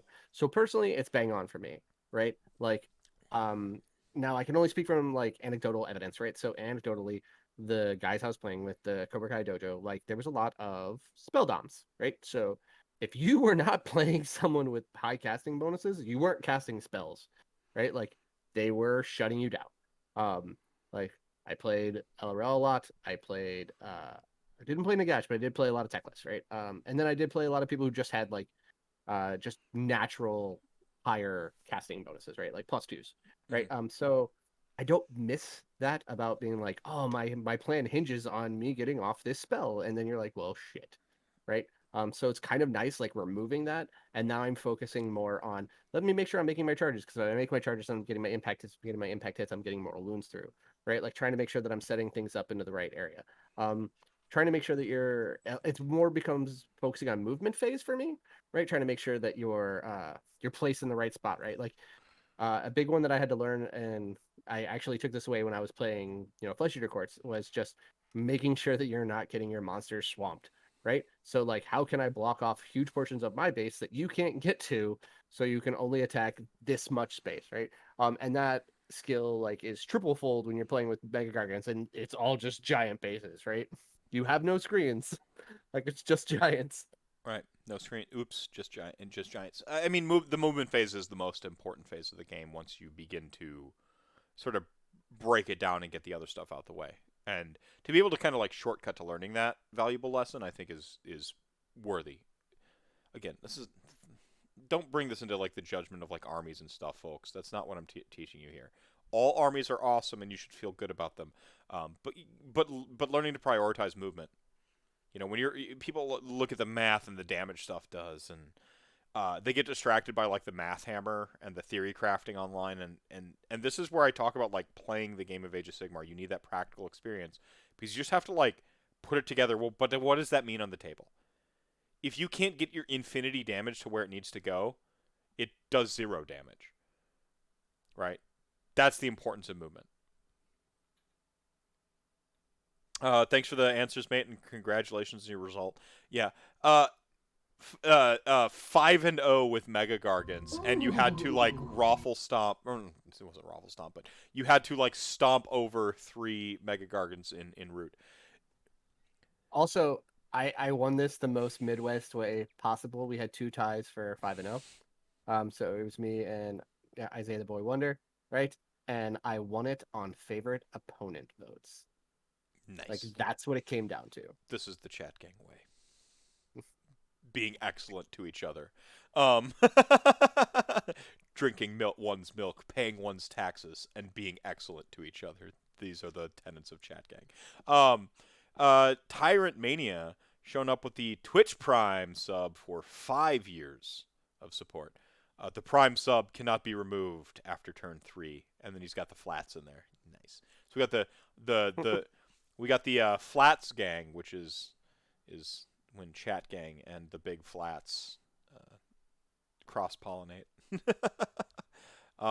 Yeah, play. I only have like a couple more questions, but I simply must use the restroom. Is there any tangent you can go on real quick? Anything you want to like add about Sons of Behemat? Is this your favorite army ever? Like you've been a big Flesh Eater Courts fan. I know that like for a while you were saying like Flesh Eater Courts was your forever home, and you had a bunch of like vacation homes. You know, I as one does. Has it switched? Have you like moved into the vacation home? Is this the forever home now? And Flesh Eater Courts are the vacation home? Are they the family home that you moved out of and you rent out? Like what? Where are you at right now? All right, I'll answer. You go to the bathroom. All right. So for instance, so if you're new to the show or you're new to the way that what Meth and I are talking about here. So I've always been a big proponent that you always have a forever home and then you have vacation homes, right? So you have an army that's always yours, right? Like this is my army. It doesn't matter what happens, good or bad. Like this is where I am, and then I try other things, right? So I've tried lots of other armies. Um, and so, for instance, for the longest time, Flesh Eater Course was my home. I adore the lore. I have modded like almost my entire Flesh Eater Courts army to be split in half because it's the delusion slipping off. So half of them are Bretonians, uh, and half of them are Flesh Eater Courts. Right. I then expanded that out so they're actually a Cities of Sigmar army. So like my Arch Regents are actually half Stormcast Eternals, right? Because that's how they picture themselves. Um, and then you can see it slowly slipping away, and you can see that like they're actually a monster, but that's not how they see themselves, right? So like my Terror Geist and my Zombie Dragons are actually generals on Griffins mixed with whatever portion. So I still adore my Flesh Eater Courts. Like if there's one army I'll never get rid of, it'll probably be my Flesh Eater Courts. But I'm really starting to get comfortable in Mega Gargants, right? I really like the Sun's Army. I bought all the additional tokens from Pro Painted Studios. Also, guys, if you don't have like good tokens, like I feel like that's something that I know people have talked about, but I feel like that's something that helps out a lot on tournaments. So one of the things I bought from Pro Painted Studios, and it was super cheap, was just a way to track your secondaries. And mine came on a little magnetic board, right? So I would just pop it off and I put it at the top. And I'm saying, all right, I'm gonna do this. So I'm gonna do, take them out or broken ranks, right? And I'm gonna take that. And then when I got it, I would take it from the top and put it down there. And it made it super easy for me to keep track. Um, I showed it to like all of my opponents. I showed it to everybody that I played with, and they're like, "This is the coolest thing I've ever seen." So I highly recommend their stuff. Like it's super cool. But like, so my little dice box tray is a Mega Gargant one. It's got the stomp on it. I really like it because the army itself. Uh, I get 2 actual table games and tokens to get me there. Oh yeah. Those ones are horrible. I do not like those.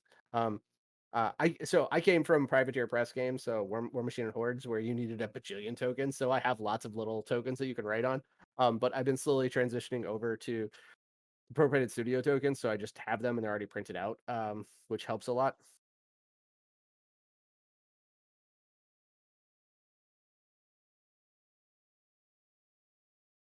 Mhm.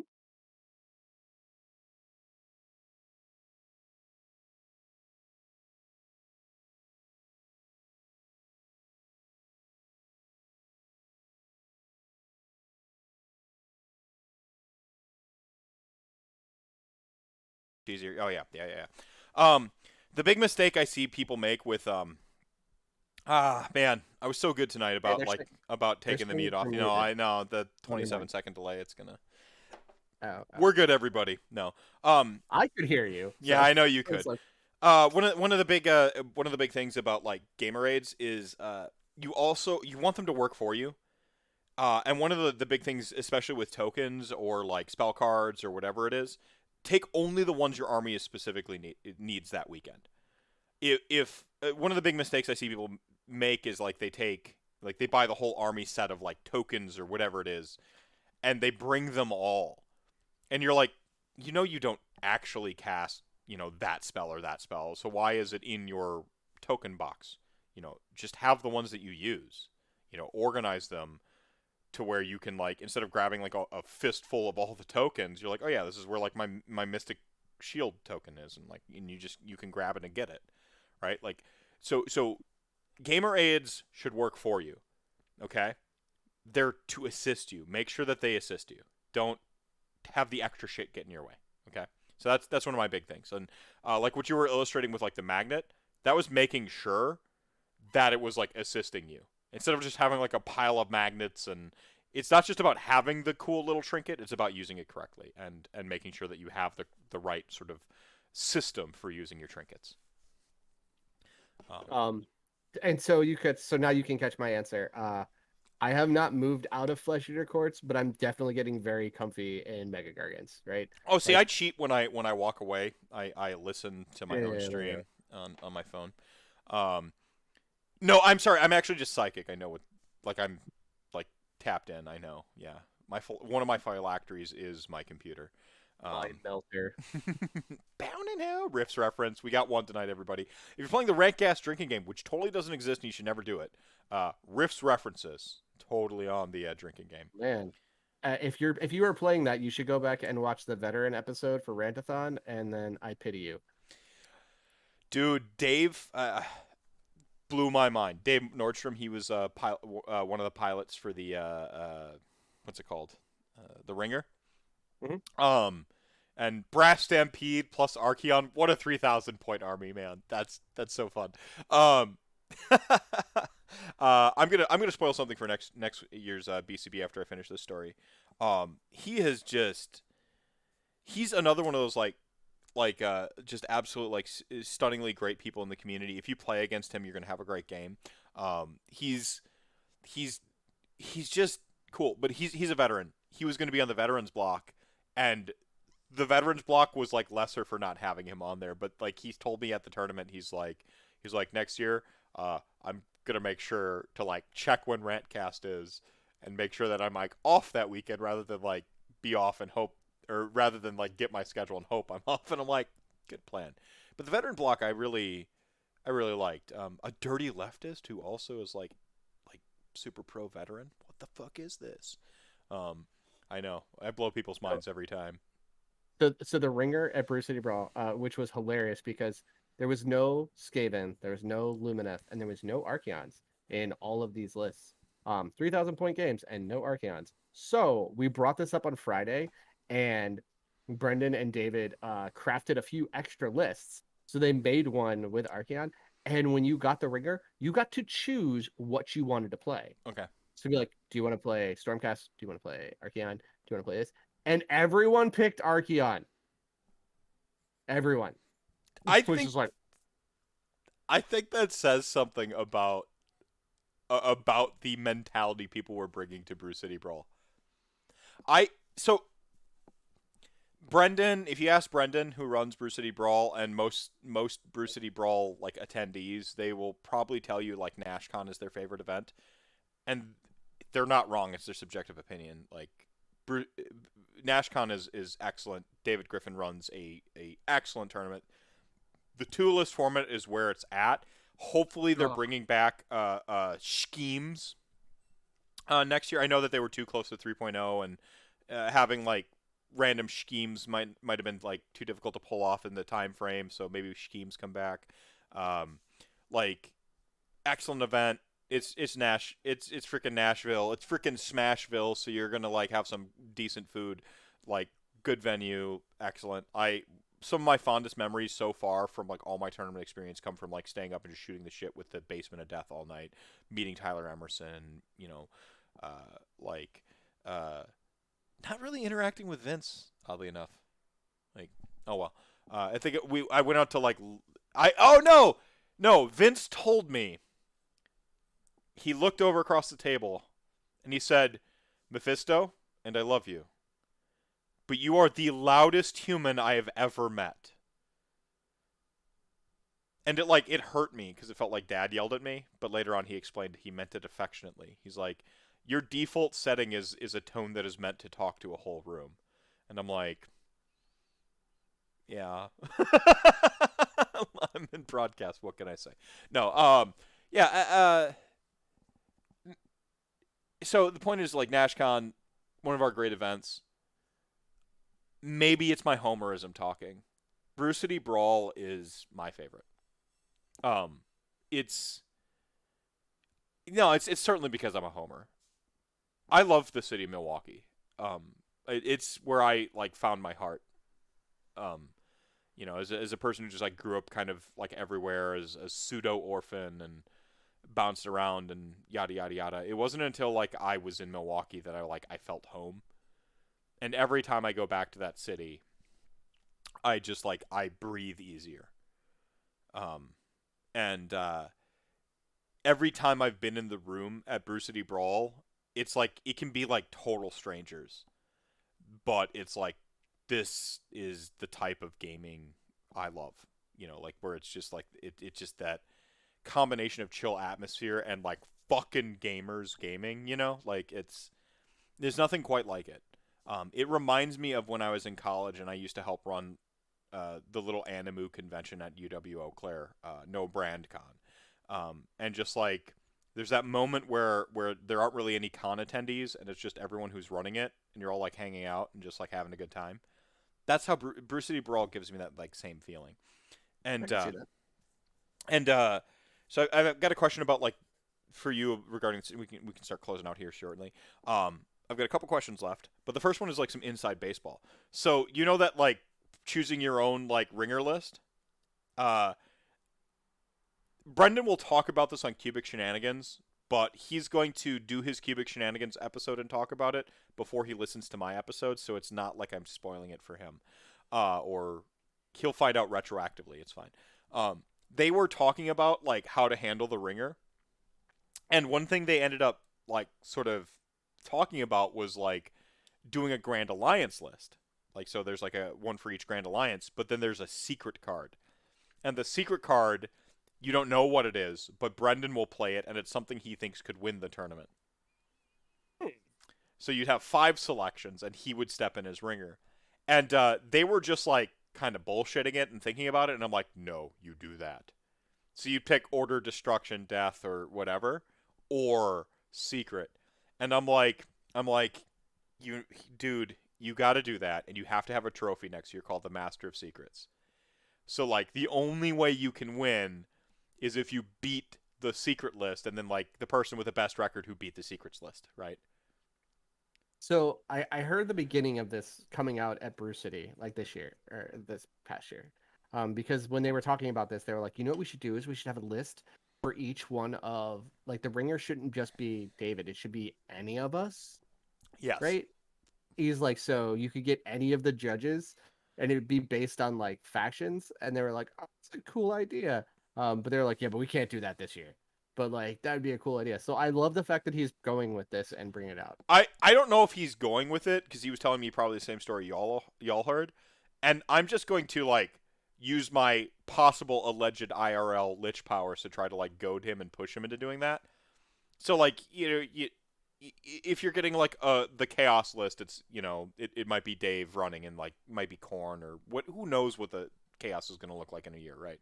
Um, Hopefully it's back to my birthday month in April next year because that's just like a sweet time for a tournament. Who knows though? Who He knows? said he said he was going to keep it because someone just Jeff actually Cobra Kai asked if he was going to move it back, and he said he was going to keep it in September because it had less things fall around it. Like April, he said was too meh.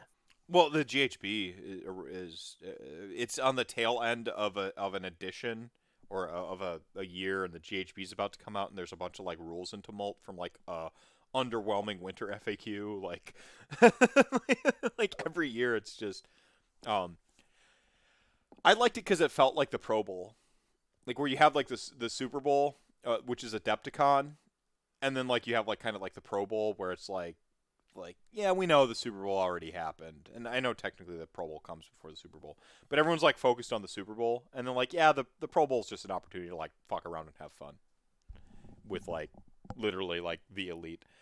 So yeah, that's. I hope he does it. I'm going to push him to do it, and I'm going to make him make the trophy.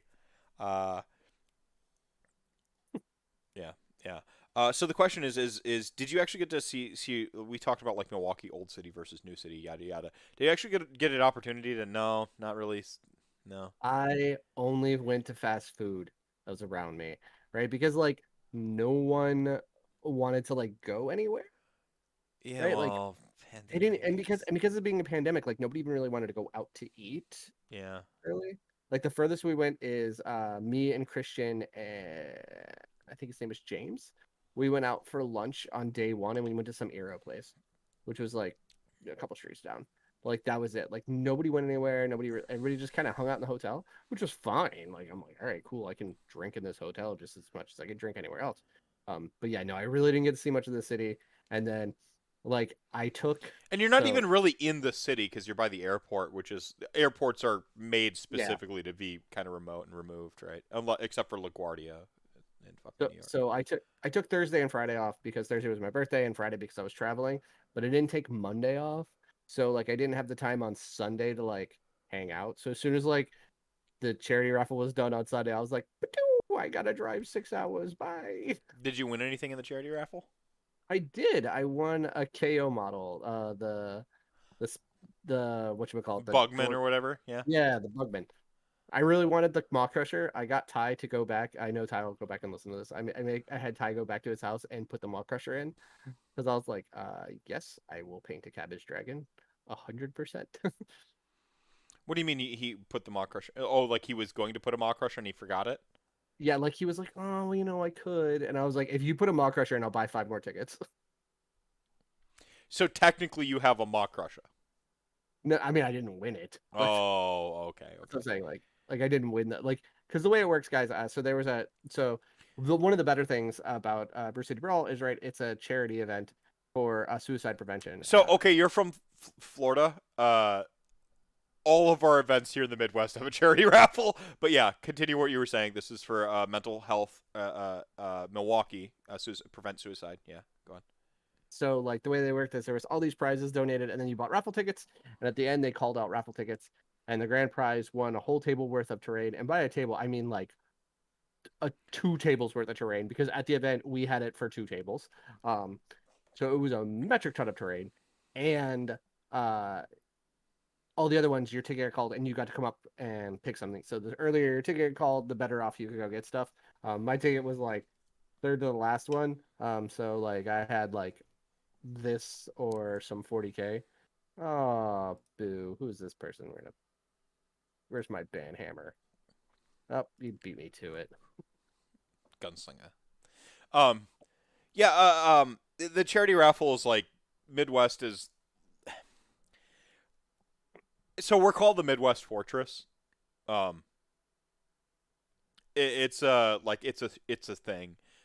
because like we don't use ITC rankings, and like every one of our packs is different from the other pack. Like it's it's the sort of thing where I don't know if I'm indoctrinated or if I really did genuinely quit caring. Because when I came in, I was like, I was one of those people who wanted like my Magic the Gathering player was a lot. My inner MTG player was a lot stronger than my AOS player when I first started in AOS back in like 2K17, right?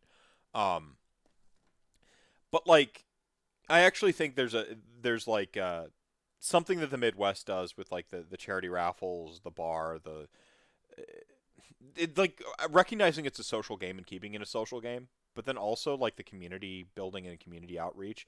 It's literally all the things I love the most about AOS.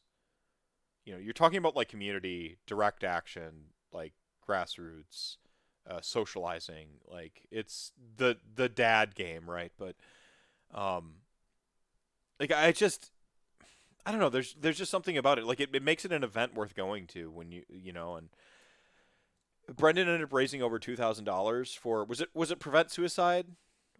Yeah, suicide prevention, I believe. I thought it was Yeah, yeah, Milwaukee suicide prevention. yeah, yes. Milwaukee suicide prevention or prevent suicide Milwaukee, something along those lines, I think. Yeah. So let it be known that Brendan has raised over $20,000 for mental health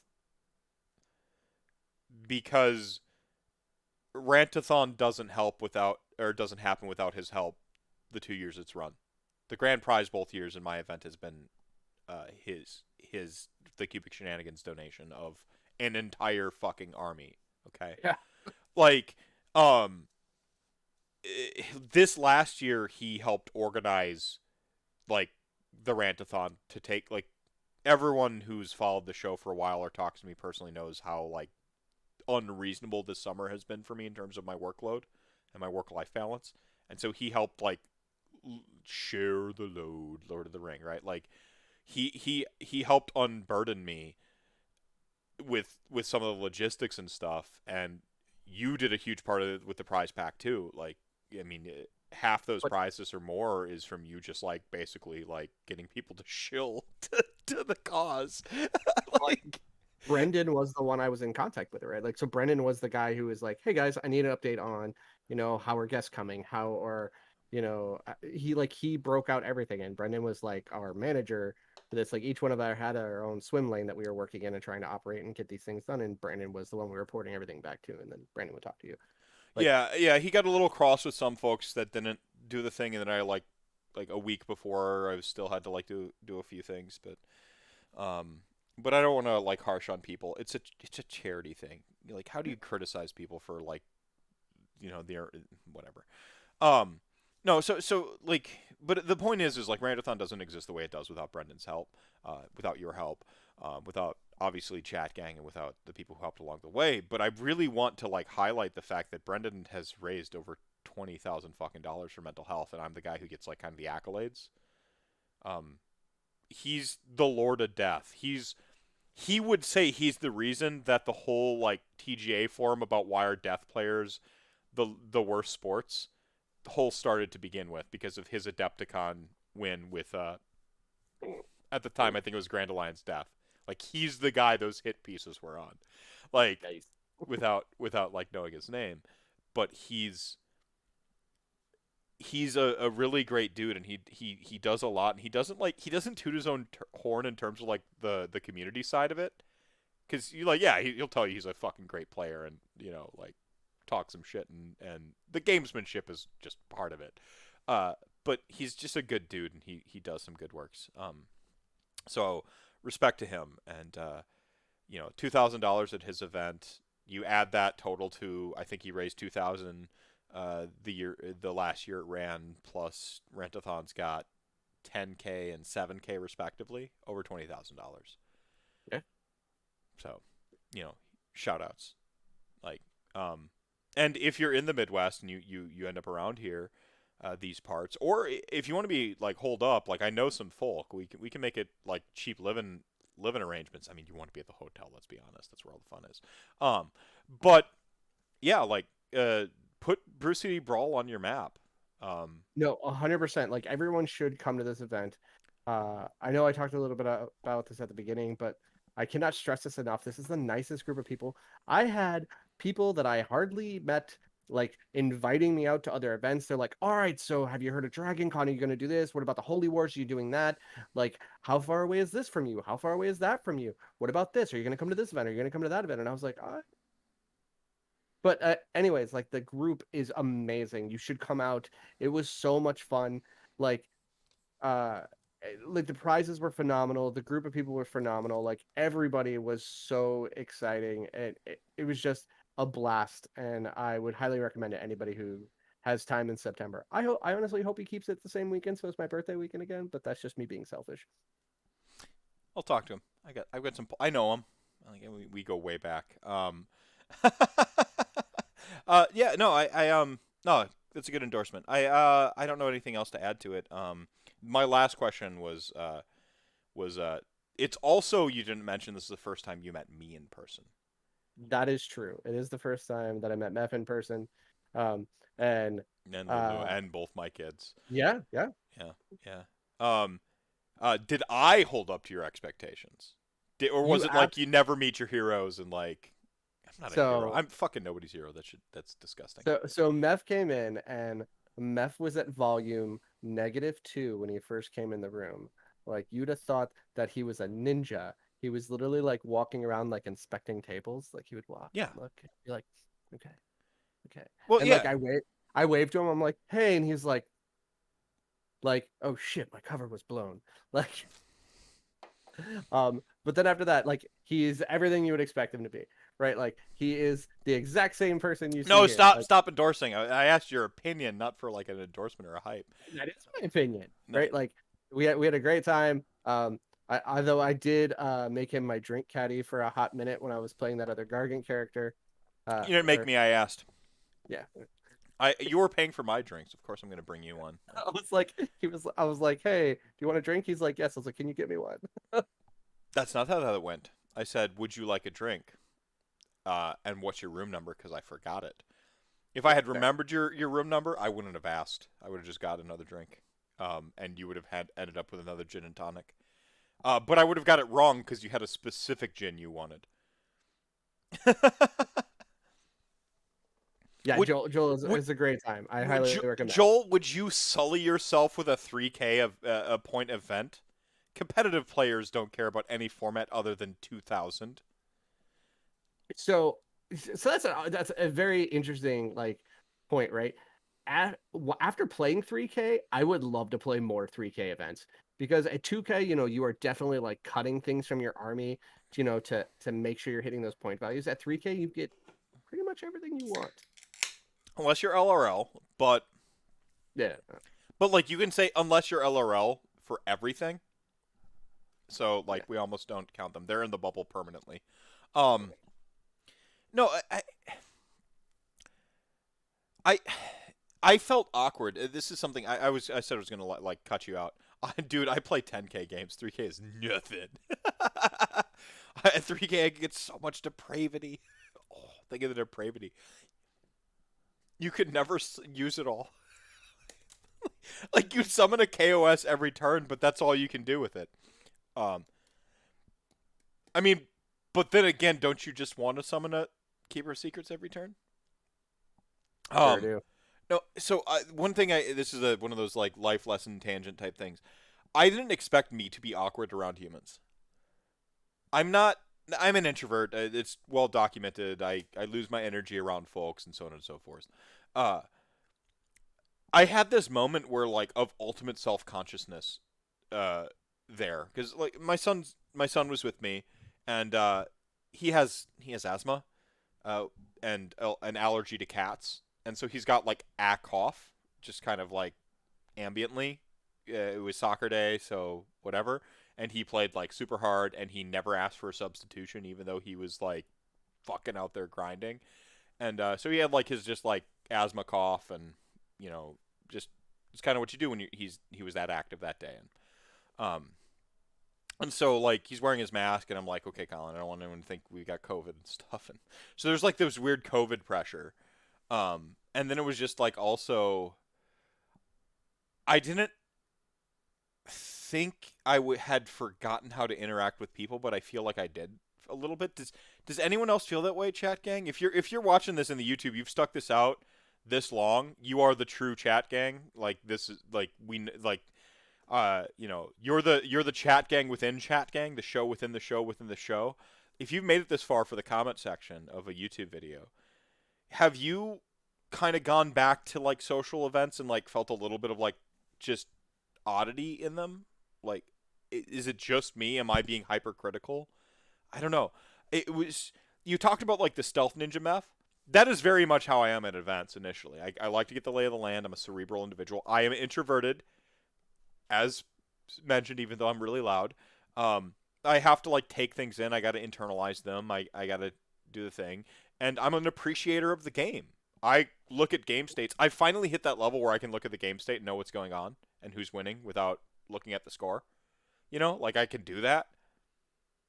Like it's fun to just like look and put the puzzle. I love puzzles. I am Dr. House MD. I love puzzles, okay? Like we've all known that about me forever. That's like my main thing. Um and so like I did that a little bit in showing Colin the armies and getting him acclimated to a new situation, and then from there, but then it was like when I started to talk to people, like I had that moment where like I walked up to Haywo and he looked over at me and went like, "Hey," I was just like, "Sup?" And then I like because the override in the situation is to not interrupt people's games. I didn't like talk to him more. It was, you know, like he's locked in the game. I don't want to fucking be the reason why anyone throws the game. Like it was so like self-critical. And then when like my second child showed up, like Lily, I started to get like flustered. I'm like, oh no, because Lily is a lot. We think she has She some. she was a blast. You were being hypercritical. She was amazing, and everybody loved her, right? Because let's be honest, we've talked about this before. This is a dad game. If you are not a dad and you're playing this game, then you're dad adjacent, right? Your friends are dads, like so. You're probably used to kids, right? The fact that Lily got into Mark's was it Mark, right? Mark's game, and he was Yeah, what the Mark role? versus Joe. I call him Room Cody because other reasons, but yeah, Joe S or Room Cody. Yeah. Yeah, Yeah, yeah. that was amazing, right? Like the fact that Joe had Colin rolling and Mark had Lily rolling, like it Mark was. enabled that, but Mark is everybody's. Like I introduced Mark, basically as like, hey, this is Mark. This is Warhammer, the Warhammer dad. Yeah, Like he is hashtag fathership goals for me. One day I will be Mark. That's my goal. Is like I've just got like my crew of my family, and like Colin is the new boy wonder and Lily's the new like girl wonder.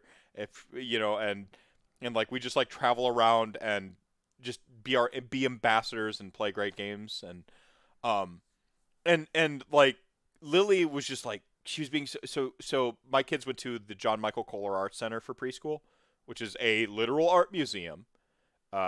And they have like art museum rules. And so like you like we're in a no touching room. And so if you saw Lily when she was walking around, she put her hands behind her back like this so that she wouldn't get excited and touch stuff. Because like I'm like, okay, so this is a no touching room, so you know, like remember like an art museum. And so she did the thing from John Michael Kohler Art Center, and she like put her hands behind her back, and she walked around and she was like looking, but she got really close because she doesn't care about personal space whatsoever.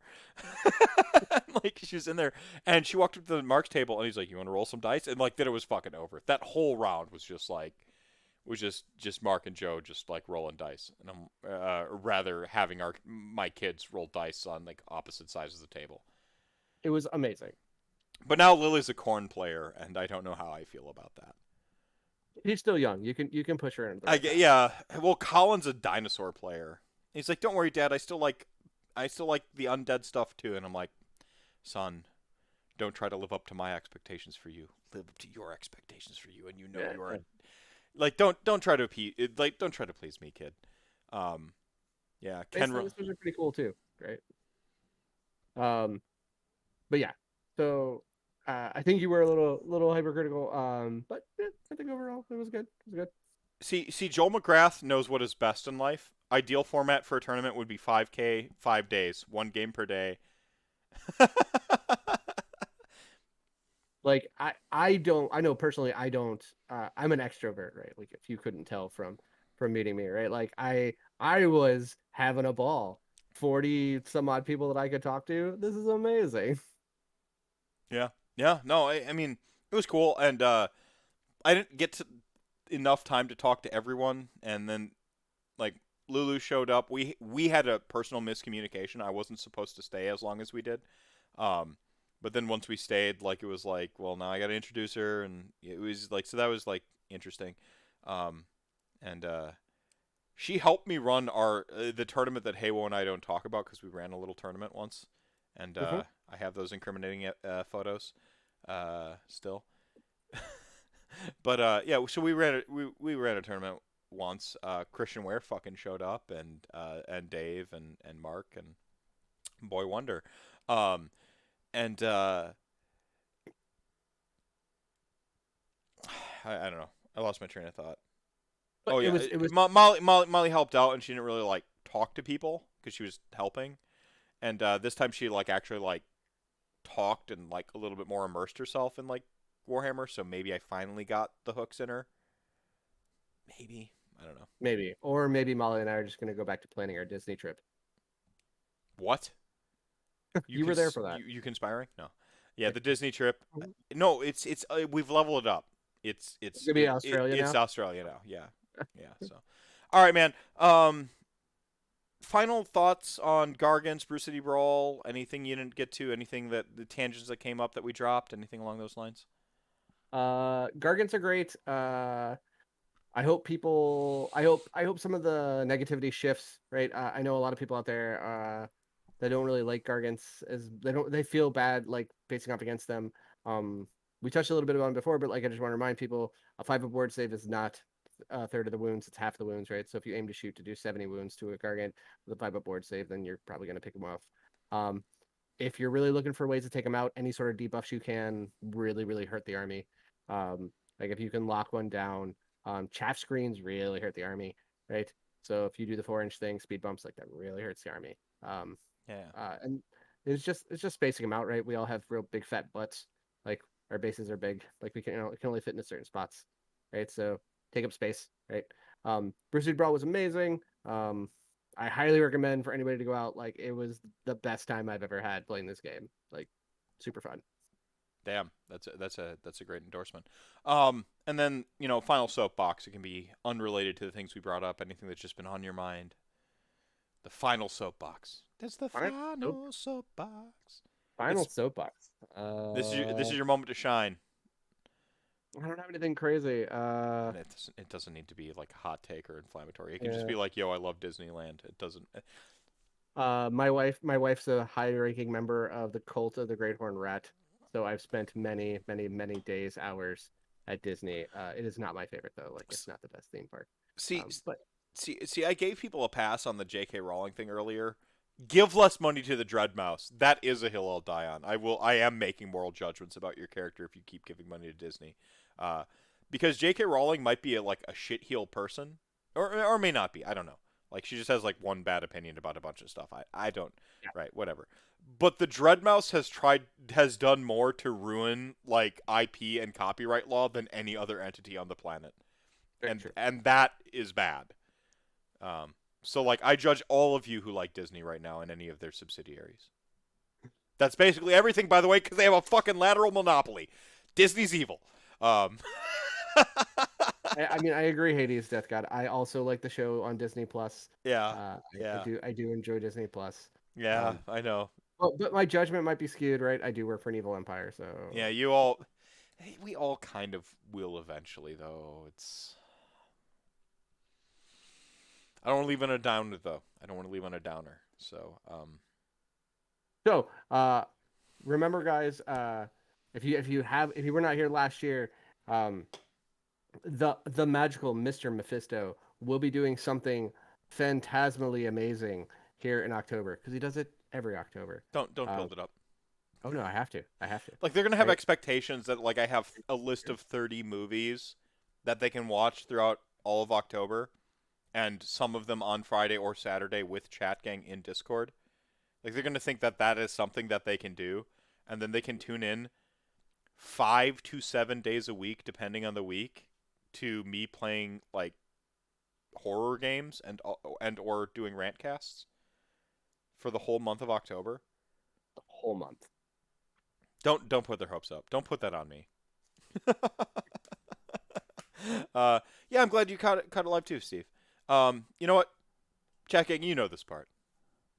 You're the show within the show. The reason I do this thing. Um, Make your way towards a Midwest event sometimes. Adepticon doesn't count, even though Brendan's also running that. But Adepticon doesn't count. Make your way to like our Midwest Meltdowns or our Brew City Brawl. Just, make your way to that. But then also drink your milk, pay your taxes, and I'll see you Thursday at the regular time. You get a double dose of AOS RantCast this week. See you, everybody. GDead, thanks for hanging out with me, man. Anytime. Good night, everybody.